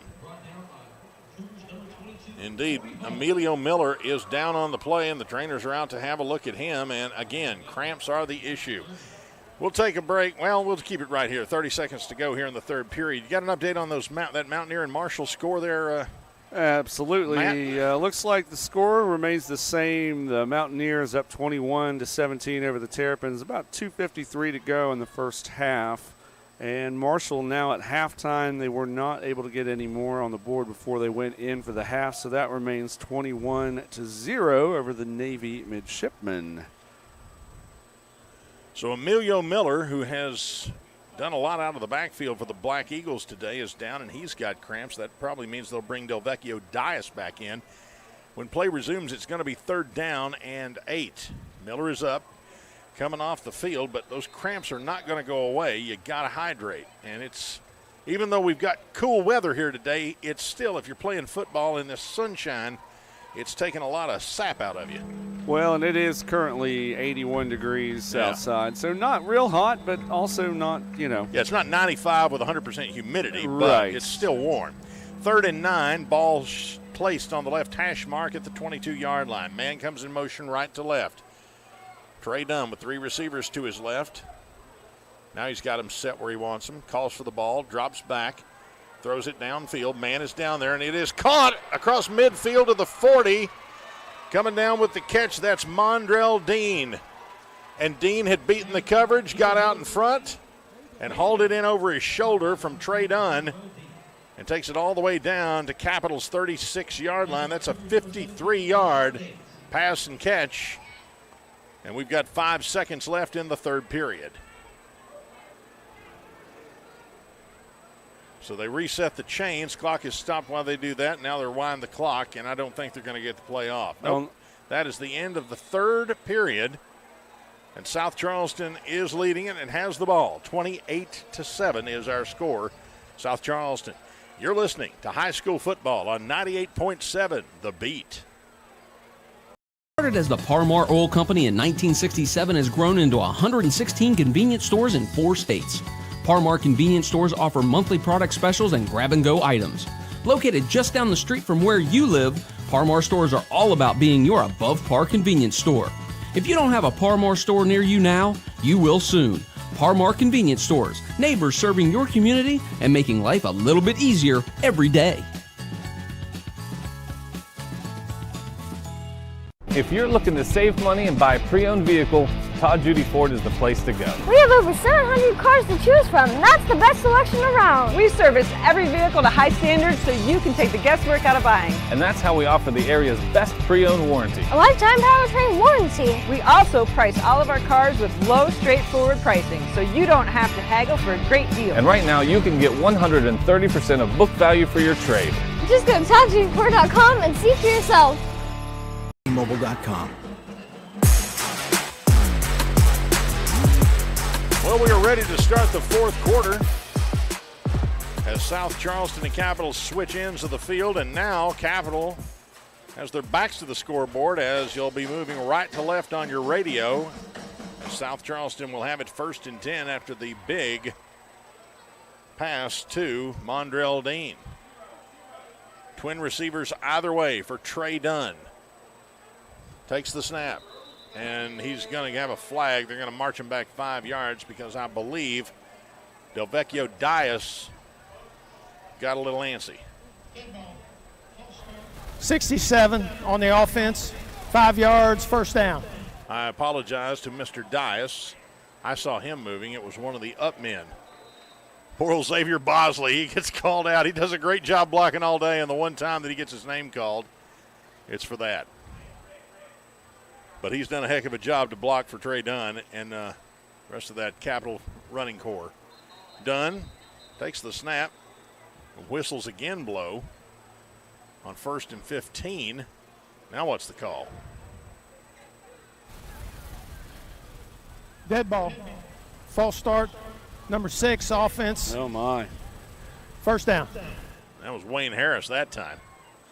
So I was going to march him back 5 more, and, you know, Donnie Mays would be pulling his hair out if he had any. He's got that frustrated hands on the hip look over there right now. You can tell. He's doing that pace thing where he's just like wanting to chew on a nail. Here we go. Dunn dropping back, looking around. Pressure comes, throws, and it is caught at the 40-yard line. Good move to get free and get about 5 more yards out of it. Coming down with a catch that time. Nice job by Wayne Harris. On the comeback, got it. Made a hesitation move that sprung him for another 5 yards. And so he takes it down to the 34-yard line, and it'll bring up 2nd down and 9. So Harris, who cost him 5, got him 12 back right there. That was a great play by South Charleston. Capital coming in there with the blitz. Trey Dunn had to get that one out there quick. Nice completion there. Here's Dunn out of the shotgun, drops back, looking around. Quick throw over to the right. It is complete. Inside the 30, into the open field, down to the 20, down to the 10, and into the end zone. That's a touchdown for the Capital Cougars. For the South Charleston Black Eagles. Mondrell Dean with the catch, a 34-yard touchdown run. And Mondrell Dean took the screen pass and went right down the sideline into the end zone, and that extends the lead for South Charleston to 34-7. And now the Black Eagles are smelling blood in the water. My goodness. Keep in mind, their last 2 scores for South Charleston have come off of Cougar turnovers deep in South Charleston territory. Here's Chase Edwards on to attempt the extra point. Kick is in the air, and the kick is good. 35-7 is our score. 11:07 to go in the ball game. This is high school football on 98.7, The Beat. History of Dutch Miller Ram, there has never been a better time to trade in your car. Because of major supply chain disruptions, your vehicle is worth more than it ever has been. Even if you're not looking to trade in your car, we're interested in buying your vehicle at up to 30% above fair market value. We have customers trading in their vehicles that are getting more now than they paid for it. Learn more and text or chat now at DutchMillerRam.com. Come in today for the Make This the Summer event and get friends and family pricing for everyone. If you're hungry late or you're on a date, Adelphia's the place to be. Awesome wings, fried feta cheese. Let's all meet and have a drink. Friendly smiles and TVs for miles. Adelphia's the place for me. We're open late, so come and eat at 218 Capitol Street. Trey Dunn to Mondrell Dean to put the Black Eagles up by 28, the score of 35-7. Got 11:07 to go here in the 4th quarter. Chase Edwards tees it up at his 40-yard line. Capital's got 3 men deep, but they've been trying to kick away from them all day. So let's see what Edwards does on this particular play. Capital with a lot of work to do here, and certainly a deep hole to dig out of. And they squib kick it, and it's going to be taken at about the 42-yard line is where Capital covers it, and that's where they will start. South Charleston content to give them the field position without giving up the big play. So here comes Ja'Kai Long and company with a mountain to climb. Ball is spotted at their own 43-yard line. 1st and 10 for the Cougars with 11:06 to go. Glad you're listening in this afternoon on 98.7 The Beat. I'm Chris Lawrence. Matt Guitar Murphy is my analyst this afternoon, and Keith Martin is our producer back on Virginia Street. And South Charleston has to take a timeout. So timeout on the field. We'll take it with them. 35-7, South Charleston with the lead. 11:06 to go. This is high school football on 98.7 The Beat. We know who we are, where we've been, where we're going. Like hospitals all over America, we are changing, redefining, restructuring ourselves to be the best community health system in the region we serve. We are 2 hospitals with more than 30 locations, 450 providers, and 1 mission: to heal. As one, we are Thomas Health, caring for our communities today and tomorrow. If you're looking to save money and buy a pre-owned vehicle, Todd Judy Ford is the place to go. We have over 700 cars to choose from, and that's the best selection around. We service every vehicle to high standards so you can take the guesswork out of buying. And that's how we offer the area's best pre-owned warranty. A lifetime powertrain warranty. We also price all of our cars with low, straightforward pricing so you don't have to haggle for a great deal. And right now you can get 130% of book value for your trade. Just go to ToddJudyFord.com and see for yourself. Dropping back, Long looking around, pressure comes, dumps it underneath. Intended that time for his safety valve, which was Shalik Hampton. South Charleston came in there with that edge blitz on both sides. Busted that play up pretty quick. Brings up a second down for the Cougars. Ball spotted now at the 43-yard line of Capital. Second down and 10 off the incomplete pass. Clock stops with 11:01. Capital's Long got three receivers to the right. Nobody on the left side. There's the snap. Hands it to Sean James. James looking for the corner. Coming to the near sideline. Stiff arms a man. He's up over the 50 and runs out of bounds at the South Charleston 46-yard line. Sean James with a first down run for the Cougars.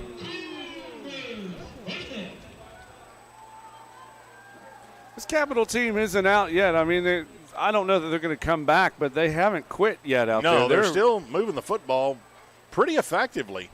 I tell you what, if you take the two turnovers that they lost deep in South Charleston territory, convert those to touchdowns, that takes 2 touchdowns away, we got ourselves a ball game. Yeah.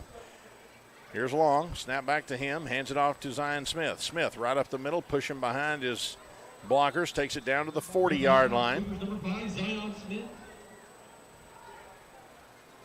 Zion Smith with the carry that time. Picks up 6. It'll be 2nd and 4 from the 40-yard line of South Charleston. 10:33 on a winding fourth quarter clock.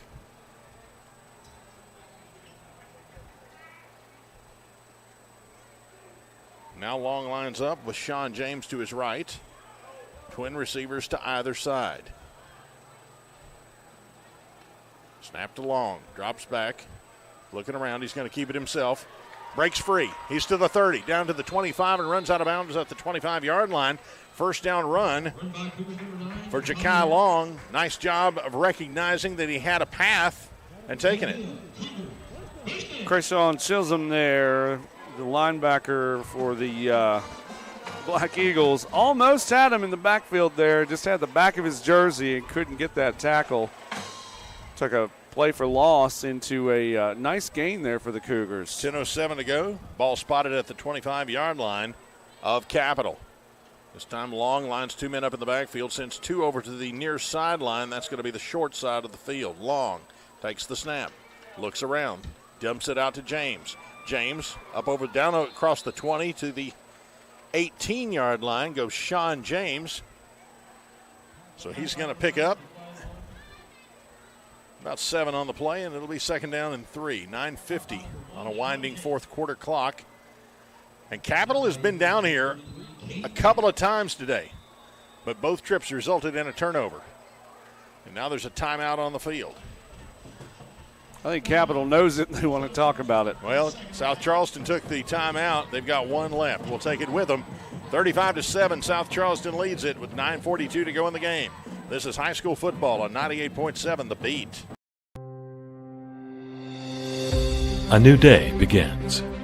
And what happens today must be covered, reported, and passed on to everyone in the region we serve.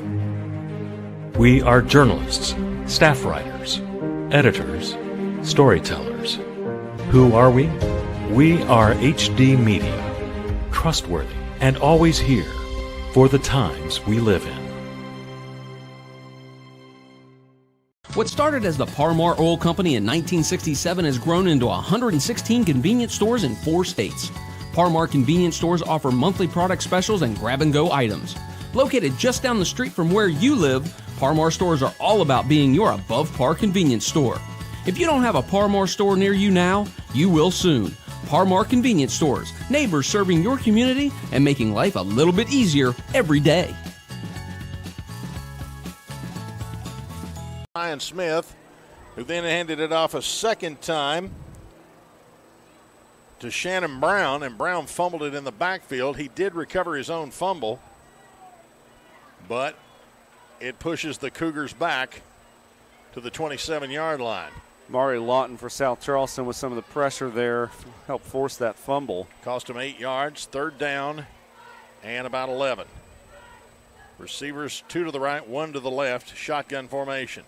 Here's Long, dropping back, throws across the middle, got a man there. It is complete. First down run inside the 15-yard line goes Braden Slack, and that was a clutch catch on third down for a first down.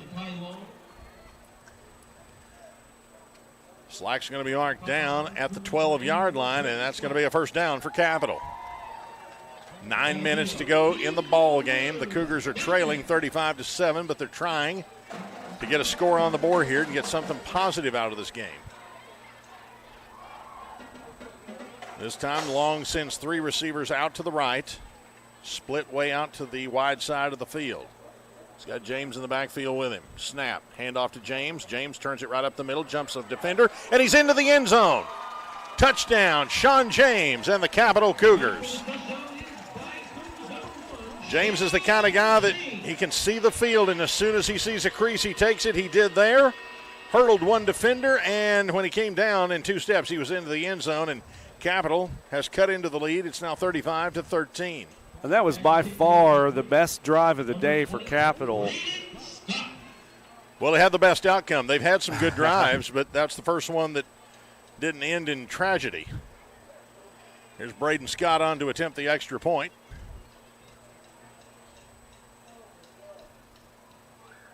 Snap is low, but he fields it. Kick is in the air, and Scott's kick is good. 8:34 to go in the ball game. South Charleston's lead is now 35-14. This is high school football on 98.7 The Beat. If you're hungry late or you're on a date, Adelphia's the place to be. Awesome wings, fried feta cheese. Let's all meet and have a drink. Friendly smiles and TVs for miles. Adelphia's the place for me. We're open late, so come and eat at 218 Capitol Street. A new day begins, and what happens today must be covered, reported, and passed on to everyone in the region we serve. We are journalists, staff writers, editors, storytellers. Who are we? We are HD Media, trustworthy and always here for the times we live in. 4 left to go here in the fourth quarter. So do you try an onside kick here if you're Capital?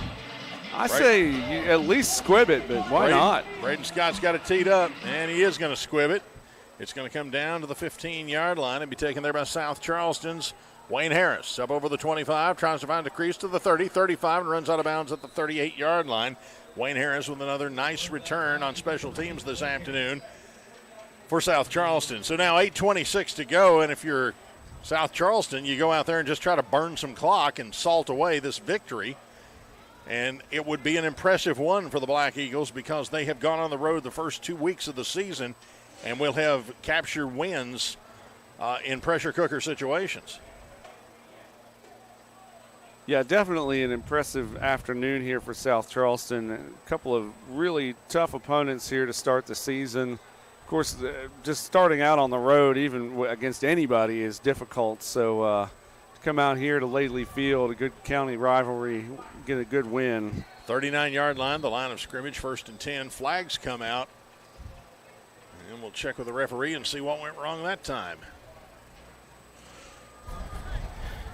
Illegal substitution on a defense, 5 yards, first down. So Capital sent somebody out there they shouldn't have after the play had gone set.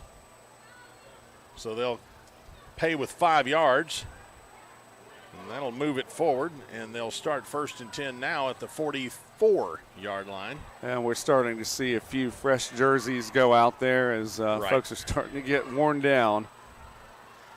Well, at this point, you try to get some mop-up time for your guys who come to practice every day and work their tails off, and this is their reward for some time on the field. Still Trey Dunn in there, though. Takes the snap, hands it off to Emilio Miller. Miller into the open field. Look out! He's across the 40, the 30. They catch up with him. He finds a way to get out of it. He's into the end zone. Emilio Miller with a Houdini act to evade the tacklers downfield. And Miller has scored again for South Charleston. A 61-yard touchdown run. And the Black Eagles build on their lead 41-14. What was that about burning clock? Well, they kept it on the ground. You got to tackle him. Oh, wow. The Capital defenders actually caught up with him, but then once they caught him, it's kind of like that dog chasing the car. He caught him, now what do?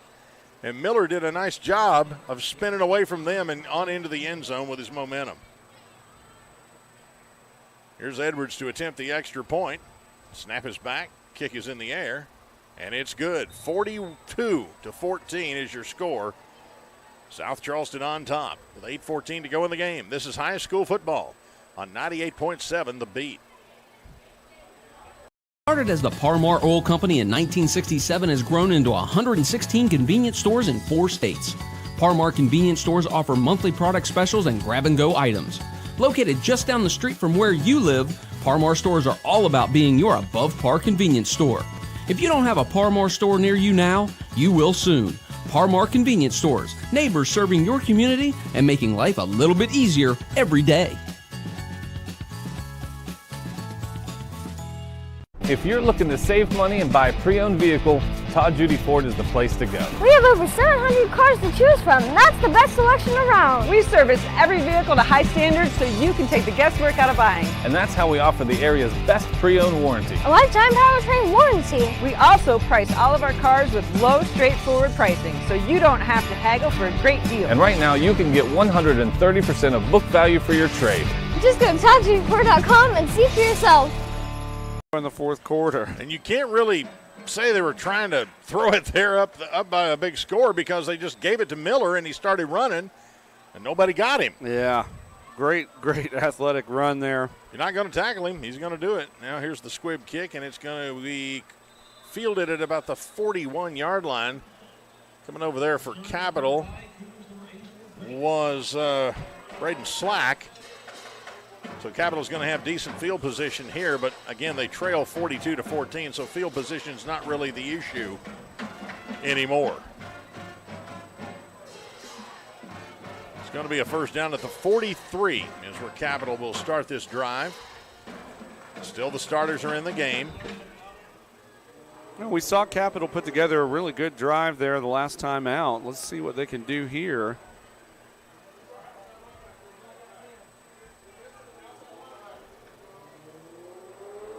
So Long hands it off. Jet sweep coming to the near sideline. And that's going to be carrying the ball. Shannon Brown. He stopped behind the line of scrimmage. He's going to lose a couple as South Charleston did a good job of pursuing him over here on the near side. Ball is now spotted at the 40. Second down and 12. It's just South Charleston defenders flying everywhere. One of them misses the tackle, and then another one jumps right in the lane to go after the ball. Yeah, good pursuit that time, making him run east and west and not north and south. Second and 12. Ball is spotted right at the 41-yard line for the Cougars. Snap back, handoff. Sean James hitting the backfield, and he's going to go backwards again. A loss of about another yard. South Charleston comes out of the pile with the ball, claiming it's theirs. The referee says, nope, he was down. So they're going to give him a generous spot and say that he got back to the line of scrimmage, but believe me, that was generous. South Charleston was there. Clock continues to roll, 7:09 to go. About to go inside of 7 minutes, and South Charleston's on cruise right here, leading 42-14. This is a long third down here for Capital. Indeed it is. It's third and about 13. Long stands in there. Takes it, looking, dumps it off to Zion Smith, who can't hang on to it. Incomplete pass out in the flat, and Smith was wide open. I don't think he realized it. Tried to run before he secured the catch, and now it's going to be fourth down and 13 for Capital, and they'll have to punt it away with 6:45 to go in the ball game. No, for Capital there, that probably was the right play. You just got to get that one, bring that one in. Well, they've had success with that this afternoon. That bubble screen has worked, but you got to catch it first. Braden Scott on to punt it away. Deep for South Charleston is Wayne Harris. Snap back. No pressure. Kick is in the air, and he shanks it over here to the near sideline. It's going to fall and roll past the 40 down to about the 38-yard line is where it's going to fall dead. And the ball will go over to South Charleston's possession. And it looks like Trey Dunn is coming back out to start this series. So you wonder at what point South Charleston will pull their starters, or if they will, because they've not gotten a whole lot of opportunities to practice. They've had problems with COVID. They've had problems with heat index. They've had problems with weather. And they've not really gotten all that many opportunities to get reps in practice. Might explain why the first half was so sloppy. Very well might.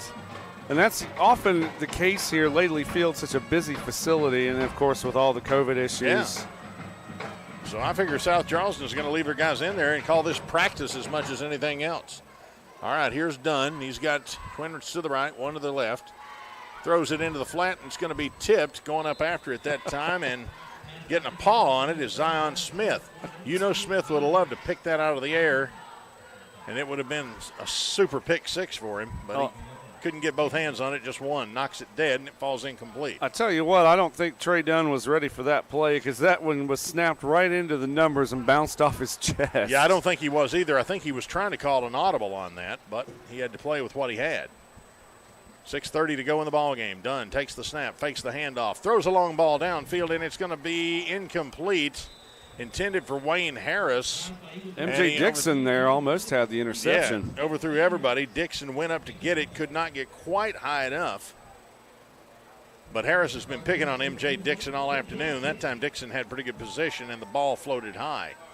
So 3rd down and 10 for South Charleston, 6:24, and the incomplete pass stops the clock again as the Black Eagles come to the line. Dunn, same formation he's run all afternoon. He's got a sidecar over to the right. Dunn throws it again downfield, and it's picked off by Capital. Nobody was looking for South Charleston. Here he goes inside the 30, across the 20. He breaks into the open field. He's got to beat Trey Dunn. He's racing to the end zone. Touchdown, Capital. Coming up with the pick six is DeMarcus Daniels. And I tell you what, the intended receiver that time had no idea the ball was in the air. The only man that knew that was up there was Trey Dunn and DeMarcus Daniels, because Daniels camped under it and takes it all the way to the end zone. But look at this. It's going to be a race. There's a flag on the field. Back at the 42-yard line. Of your Capital, you have to hate this. Oh, indeed. Such a great athletic catch there, and then running back through all of the offense there to get it. Ineligible downfield on the offense. That penalty is declined. Oh. The interception stands. We have it. Personal foul. No, not personal foul. Legal block in the back. On the defense, on the return, number 3. It's going to be 1st and 10 Capital. So that erases the touchdown, but the interception stands. Oh, my goodness.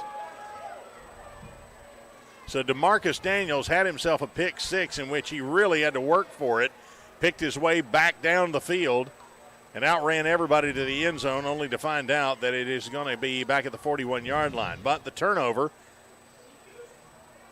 will put the ball at South Charleston's 41-yard line. And now they're going to march it backward to assess the penalty, and that's going to put it back at the 46-yard line of South Charleston. 6:08 to go. And so often those interception plays, they're chaotic, and there's players flying everywhere trying to figure out what's going on, and you're bound to have penalties. Well, it happens quite a bit, and that time it erased a big play for Capital. Here's the pass across the middle. Coming on the route is James. James keeps it inbounds. He's down inside the 30, inside the 25. Sean James running a drag route right underneath the defense. 24 yards on the catch, for Sean James on the drag route. And he takes it down to the South Charleston 24-yard line. 5:55 to go in the ball game. Capital refusing to quit here. They're trailing 42-14, but still playing football. Here come the Cougars. Long sets them down. Handoff Zion Smith. Smith hit in the backfield. He's going to be tripped up and stopped. Credit the tackle that time to South Charleston's Mondrell Dean. Brought him down for no gain at the line of scrimmage. 2nd down and 10 for Capital. Clock rolling at 5:32. Boy, Mondrell Dean for South Charleston's had one heck of an afternoon. He sure has. It's been a good game for him. Long brings him to the line. He sends 2 receivers to the left, 1 to the right. And in the backfield with him, he's got Zion Smith and Sean James. Snap comes back. Looking around, and he waited too long. Oh, my goodness. Meeting at the quarterback for South Charleston. A sack that time for Jason Barnett. And one other player that I did not get the number on, but he was pretty pumped up as well. And Long held the ball just too long and could not find anybody open. And he gets thrown for a 5-yard loss. 3rd down and 15 for the Cougars. Ball is at South Charleston's 27-yard line. Trips to the left, and 1 man in the backfield is James. Snap. Long across the middle. Try to get that drag route to James again. That time it falls incomplete. Stops the clock with 4:29 to go. Scoring update for you at halftime. The Mountaineers up by 1 point over Maryland at 21-20. And the Thundering Herd scoring early in the 3rd quarter up 28-0 over Navy. Got 6:20 to go there in the 3rd quarter. How about that? Go Herd, go Mountaineers. Trips left. Here's Long, dropping back, rolling, throwing. Got a man out there, and he can't complete it to him. Oh, he had James wide open, and he just could not get to the ball in time, and it falls incomplete. That's going to be turnover on downs. That was 4th down, and so the ball is going to go over on downs. So 4:23 to go in this ball game, and South Charleston will get another chance.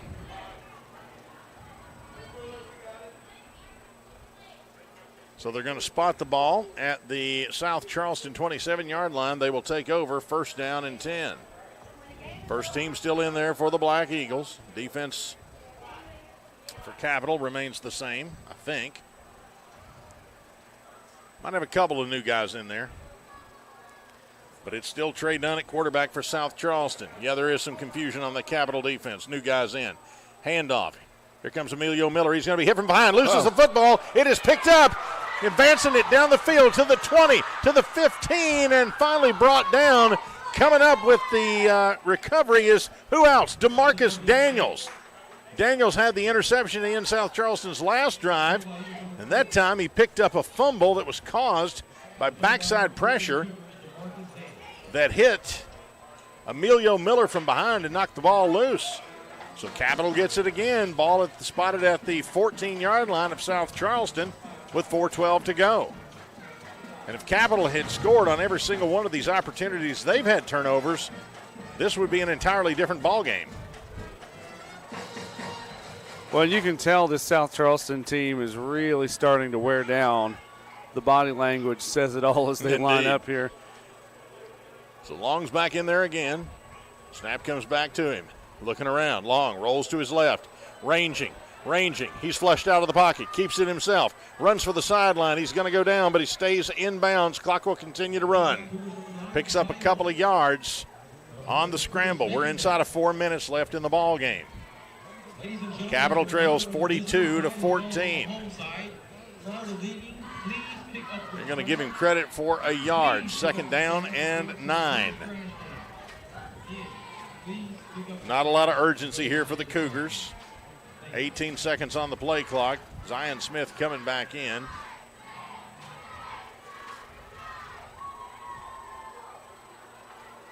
And they better get some urgency because they're about to get a delay of game. 5 seconds to go. Here is Long. Calls it just in time. Drops back, throws across the middle. Man is there. It is complete, but not enough for the 1st down. Braden Slack comes down with a catch. Stretches it as far as he can, which is to the 8-yard line, and that's going to bring up 3rd down and about 4. So a couple of yards on the gain that time on the route across the middle to Slack. 2:57 to go inside of 3 minutes. Capital trails 42-14, but they're trying to put another one on the board right here. Like I said, it's just become practice now. Long out of the shotgun. He's got Deshaun James as a sidecar to the right.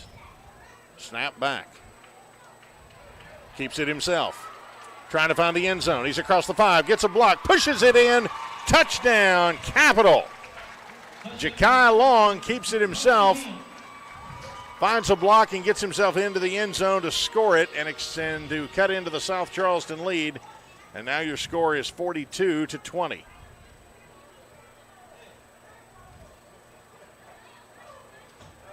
And everybody on this field is winded. Look at how they're just trotting around, man. Even Capital's like, whoa. They're going to sleep good tonight, boy. So on to attempt the extra point is Braden Scott for Capital. 2:30 to go in the ball game. The snap, the kick, and the kick is good. 42-21 is the score. 2:30 to go in the ball game. This is high school football on 98.7 The Beat. History of Dutch Miller Ram, there has never been a better time to trade in your car. Because of major supply chain disruptions, your vehicle is worth more than it ever has been. Even if you're not looking to trade in your car, we're interested in buying your vehicle at up to 30% above fair market value. We have customers trading in their vehicles that are getting more now than they paid for it. Learn more and text or chat now at DutchMillerRam.com. Come in today for the Make This the Summer event and get friends and family pricing for everyone. If you're hungry late or you're on a date, Adelphia's the place to be. Awesome wings, fried feta cheese. Let's all meet and have a drink. Friendly smiles and TVs for miles. Adelphia's the place for me. We're open late, so come and eat at 218 Capitol Street. Regulation, both teams, as Chris Lawrence mentioned, very tired out there. You can see the body language, and everybody is just they're like, let's just get this thing over and pack the bus and go home. I think I take issue with you. I think they are out of it, but they haven't quit. Right. So kick is in the air, and it's going to be squibbed right at one of the up men, and he takes it and falls down. It hits right in the numbers, Caden Davis, and he immediately puts it on the ground. And then there's a little pushing and shoving at the end, and the officials are quickly in there to separate everybody and say, look, we've had a good game so far. Let's stop it. Sends everybody to their respective sidelines. Lectures will be delivered about how the last 2 minutes and 29 seconds of this ball game is going to go. And that's the first time we've seen any sign of that this entire game. Yeah, it really has. Both of these teams cleanly really played by both of them. Really. Yeah, I've not seen any of that kind of nonsense. That's the first time, and I guess it happens when you're losing, but you got to keep your composure. Here's Trey Dunn, 3 receivers to his right. Snap back, hands it off. That's going to be Miller. Miller pushes it forward to the 49-yard line for about a 4-yard gain. Clock rolls, 2:20 to go in the ball game here. Now, Capital still does have 2 timeouts, but I imagine they're going to allow the clock to roll here. South Charleston. Well, unless something crazy happens. Well, you never know. This is South Charleston Capital, and crazy things have always happened in this South game. Charleston's going to take as much time as possible. About 15 seconds left on the play clock still. They're going to milk that clock for all it's worth, for sure. Inside of 2 minutes here in regulation. Here comes Dunn to the line with 8 seconds left on the play clock. Now he gets everybody into position. He's looking straight at that clock, and there's the snap. Hand off again to Miller. Miller, hole right across the left side, and he's going to fall just as he gets the first down at the 39-yard line. And that actually was a sportsmanship play right there. It sure was. Got the first down, fell down. Clock continues to roll, 1:32. No use trying to push it and get it down there and score again and embarrass somebody. That's not what this is about. So the Black Eagles have 1st and 10, and they continue to wait on the play clock to roll down. We're at a minute 18 here. And it's first down and 10 for South Charleston. Trey Dunn out of the shotgun. He's gone the distance here this afternoon. Another stellar performance. Handoff to Emilio Miller. This time good defense for Capital. And getting in there to make a stop for the Cougars, that's going to be Zion Murray. Jumped in there and stopped Emilio Miller. Now we're inside a minute, 50 seconds left in this one. 30 seconds on the play clock. They'll have to run one more play, will South Charleston. And Dunn is lining everybody up and explaining how this is going to work. And I'm pretty sure he might be getting them into the sweetest formation in football. He is indeed. Believe. Victory formation, and Dunn takes the knee. And that should be enough to do it. Nope. Well, yeah, that's going to be enough to do it right there. With 20 seconds left to go, and the play clock has not even started. So that's going to wind it up, and that'll be the final play of the football game as South Charleston wins it this afternoon over the Capital Cougars, 42-21. We'll take a break. We'll come back and have our Par-Mar post-game show here on 98.7 The Beat. If you're looking to save money and buy a pre-owned vehicle, Todd Judy Ford is the place to go. We have over 700 cars to choose from, and that's the best selection around. We service every vehicle to high standards so you can take the guesswork out of buying. And that's how we offer the area's best pre-owned warranty. A lifetime powertrain warranty. We also price all of our cars with low, straightforward pricing so you don't have to haggle for a great deal. And right now you can get 130% of book value for your trade. Just go to ToddJudyFord.com and see for yourself. We know who we are, where we've been, where we're going. Like hospitals all over America, we are changing, redefining, restructuring ourselves to be the best community health system in the region we serve. We are 2 hospitals with more than 30 locations, 450 providers, and one mission: to heal. As one, we are Thomas Health, caring for our communities today and tomorrow. With all that's going on, Mullen Plumbing, Heating, and Cooling wants to remind our neighbors we're here for you. We're taking extra precautions to protect you and our employees. Right now, we're offering 6-month no-interest financing to help you stay comfortable throughout this crisis. Our superior indoor air filtration options will keep viruses, bacteria, and allergens down, increasing indoor air quality, comfort, and safety. There towards the end of the game, but definitely some work for both of these teams. I thought Capital, the first half was pretty rough for them, but when they came back out after halftime, I really think they looked a lot better, started to get that offensive production, and avoided the penalties and the plays for loss. Yeah, they came out and they took the opening kickoff of the second half, marched all the way down the field and scored to get themselves right back into it. Of course, South Charleston answered, but Capital was on their way to answering that a second time, and then they had the turnover, and that turned into another South Charleston touchdown.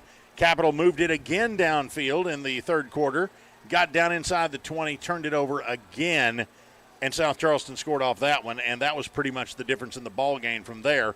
It was just out of reach for the Cougars here this afternoon. Yeah, I mean, really, most of this fourth quarter was just for posterity. We had to go through all 4 quarters just because that's the way the game's played. But, no, I think you're right. After those 2 turnovers, that was pretty much it for Capital. Got to take another break. When we come back, our play of the game. This is the Comax Business Systems postgame show on 98.7 The Beat.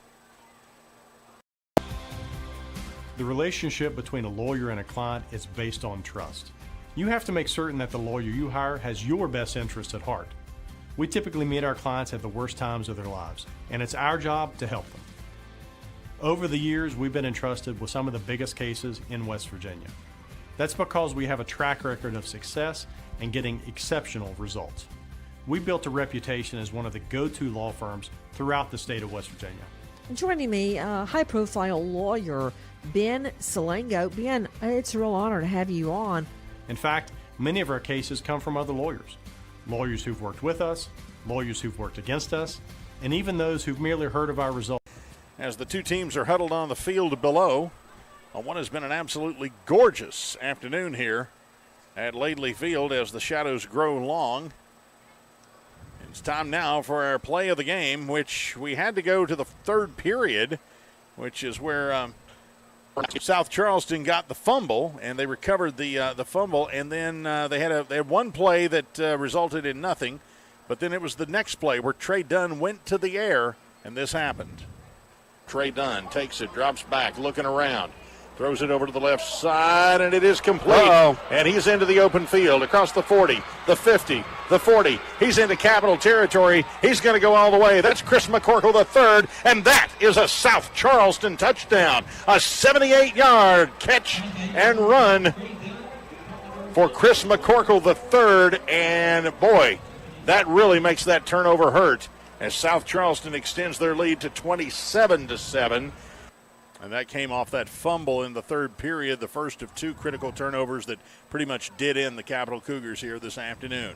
Final score, 42-21. We've got one more break to take, and we will wrap up our broadcast in a moment. This is high school football on 98.7 The Beat. The relationship between a lawyer and a client is based on trust. You have to make certain that the lawyer you hire has your best interests at heart. We typically meet our clients at the worst times of their lives, and it's our job to help them. Over the years, we've been entrusted with some of the biggest cases in West Virginia. That's because we have a track record of success and getting exceptional results. We built a reputation as one of the go-to law firms throughout the state of West Virginia. Joining me, high-profile lawyer Ben Salango. Ben, it's a real honor to have you on. In fact, many of our cases come from other lawyers. Lawyers who've worked with us, lawyers who've worked against us, and even those who've merely heard of our results. We're proud of the reputation we've earned in the community for providing exceptional, aggressive legal representation. When you hire my law firm, you don't get excuses, you get results.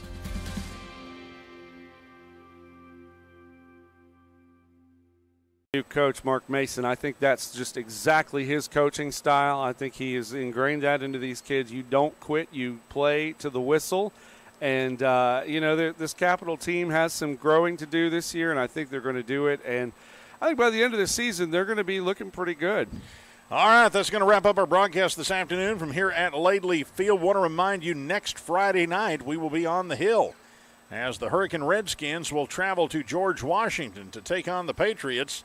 And I'm sure that after last night's performance, Hurricane will want to bounce back because they will face the 2-0 Patriots on the Hill, and Hurricanes 1-1. So that'll wrap up our broadcast this afternoon as South Charleston wins it 42-21. For our producer, Keith Martin, back on Virginia Street, and my partner this afternoon, Matt Guitar Murphy, I'm Chris Lawrence, saying so long from Laidley Field on 98.7 The Beat.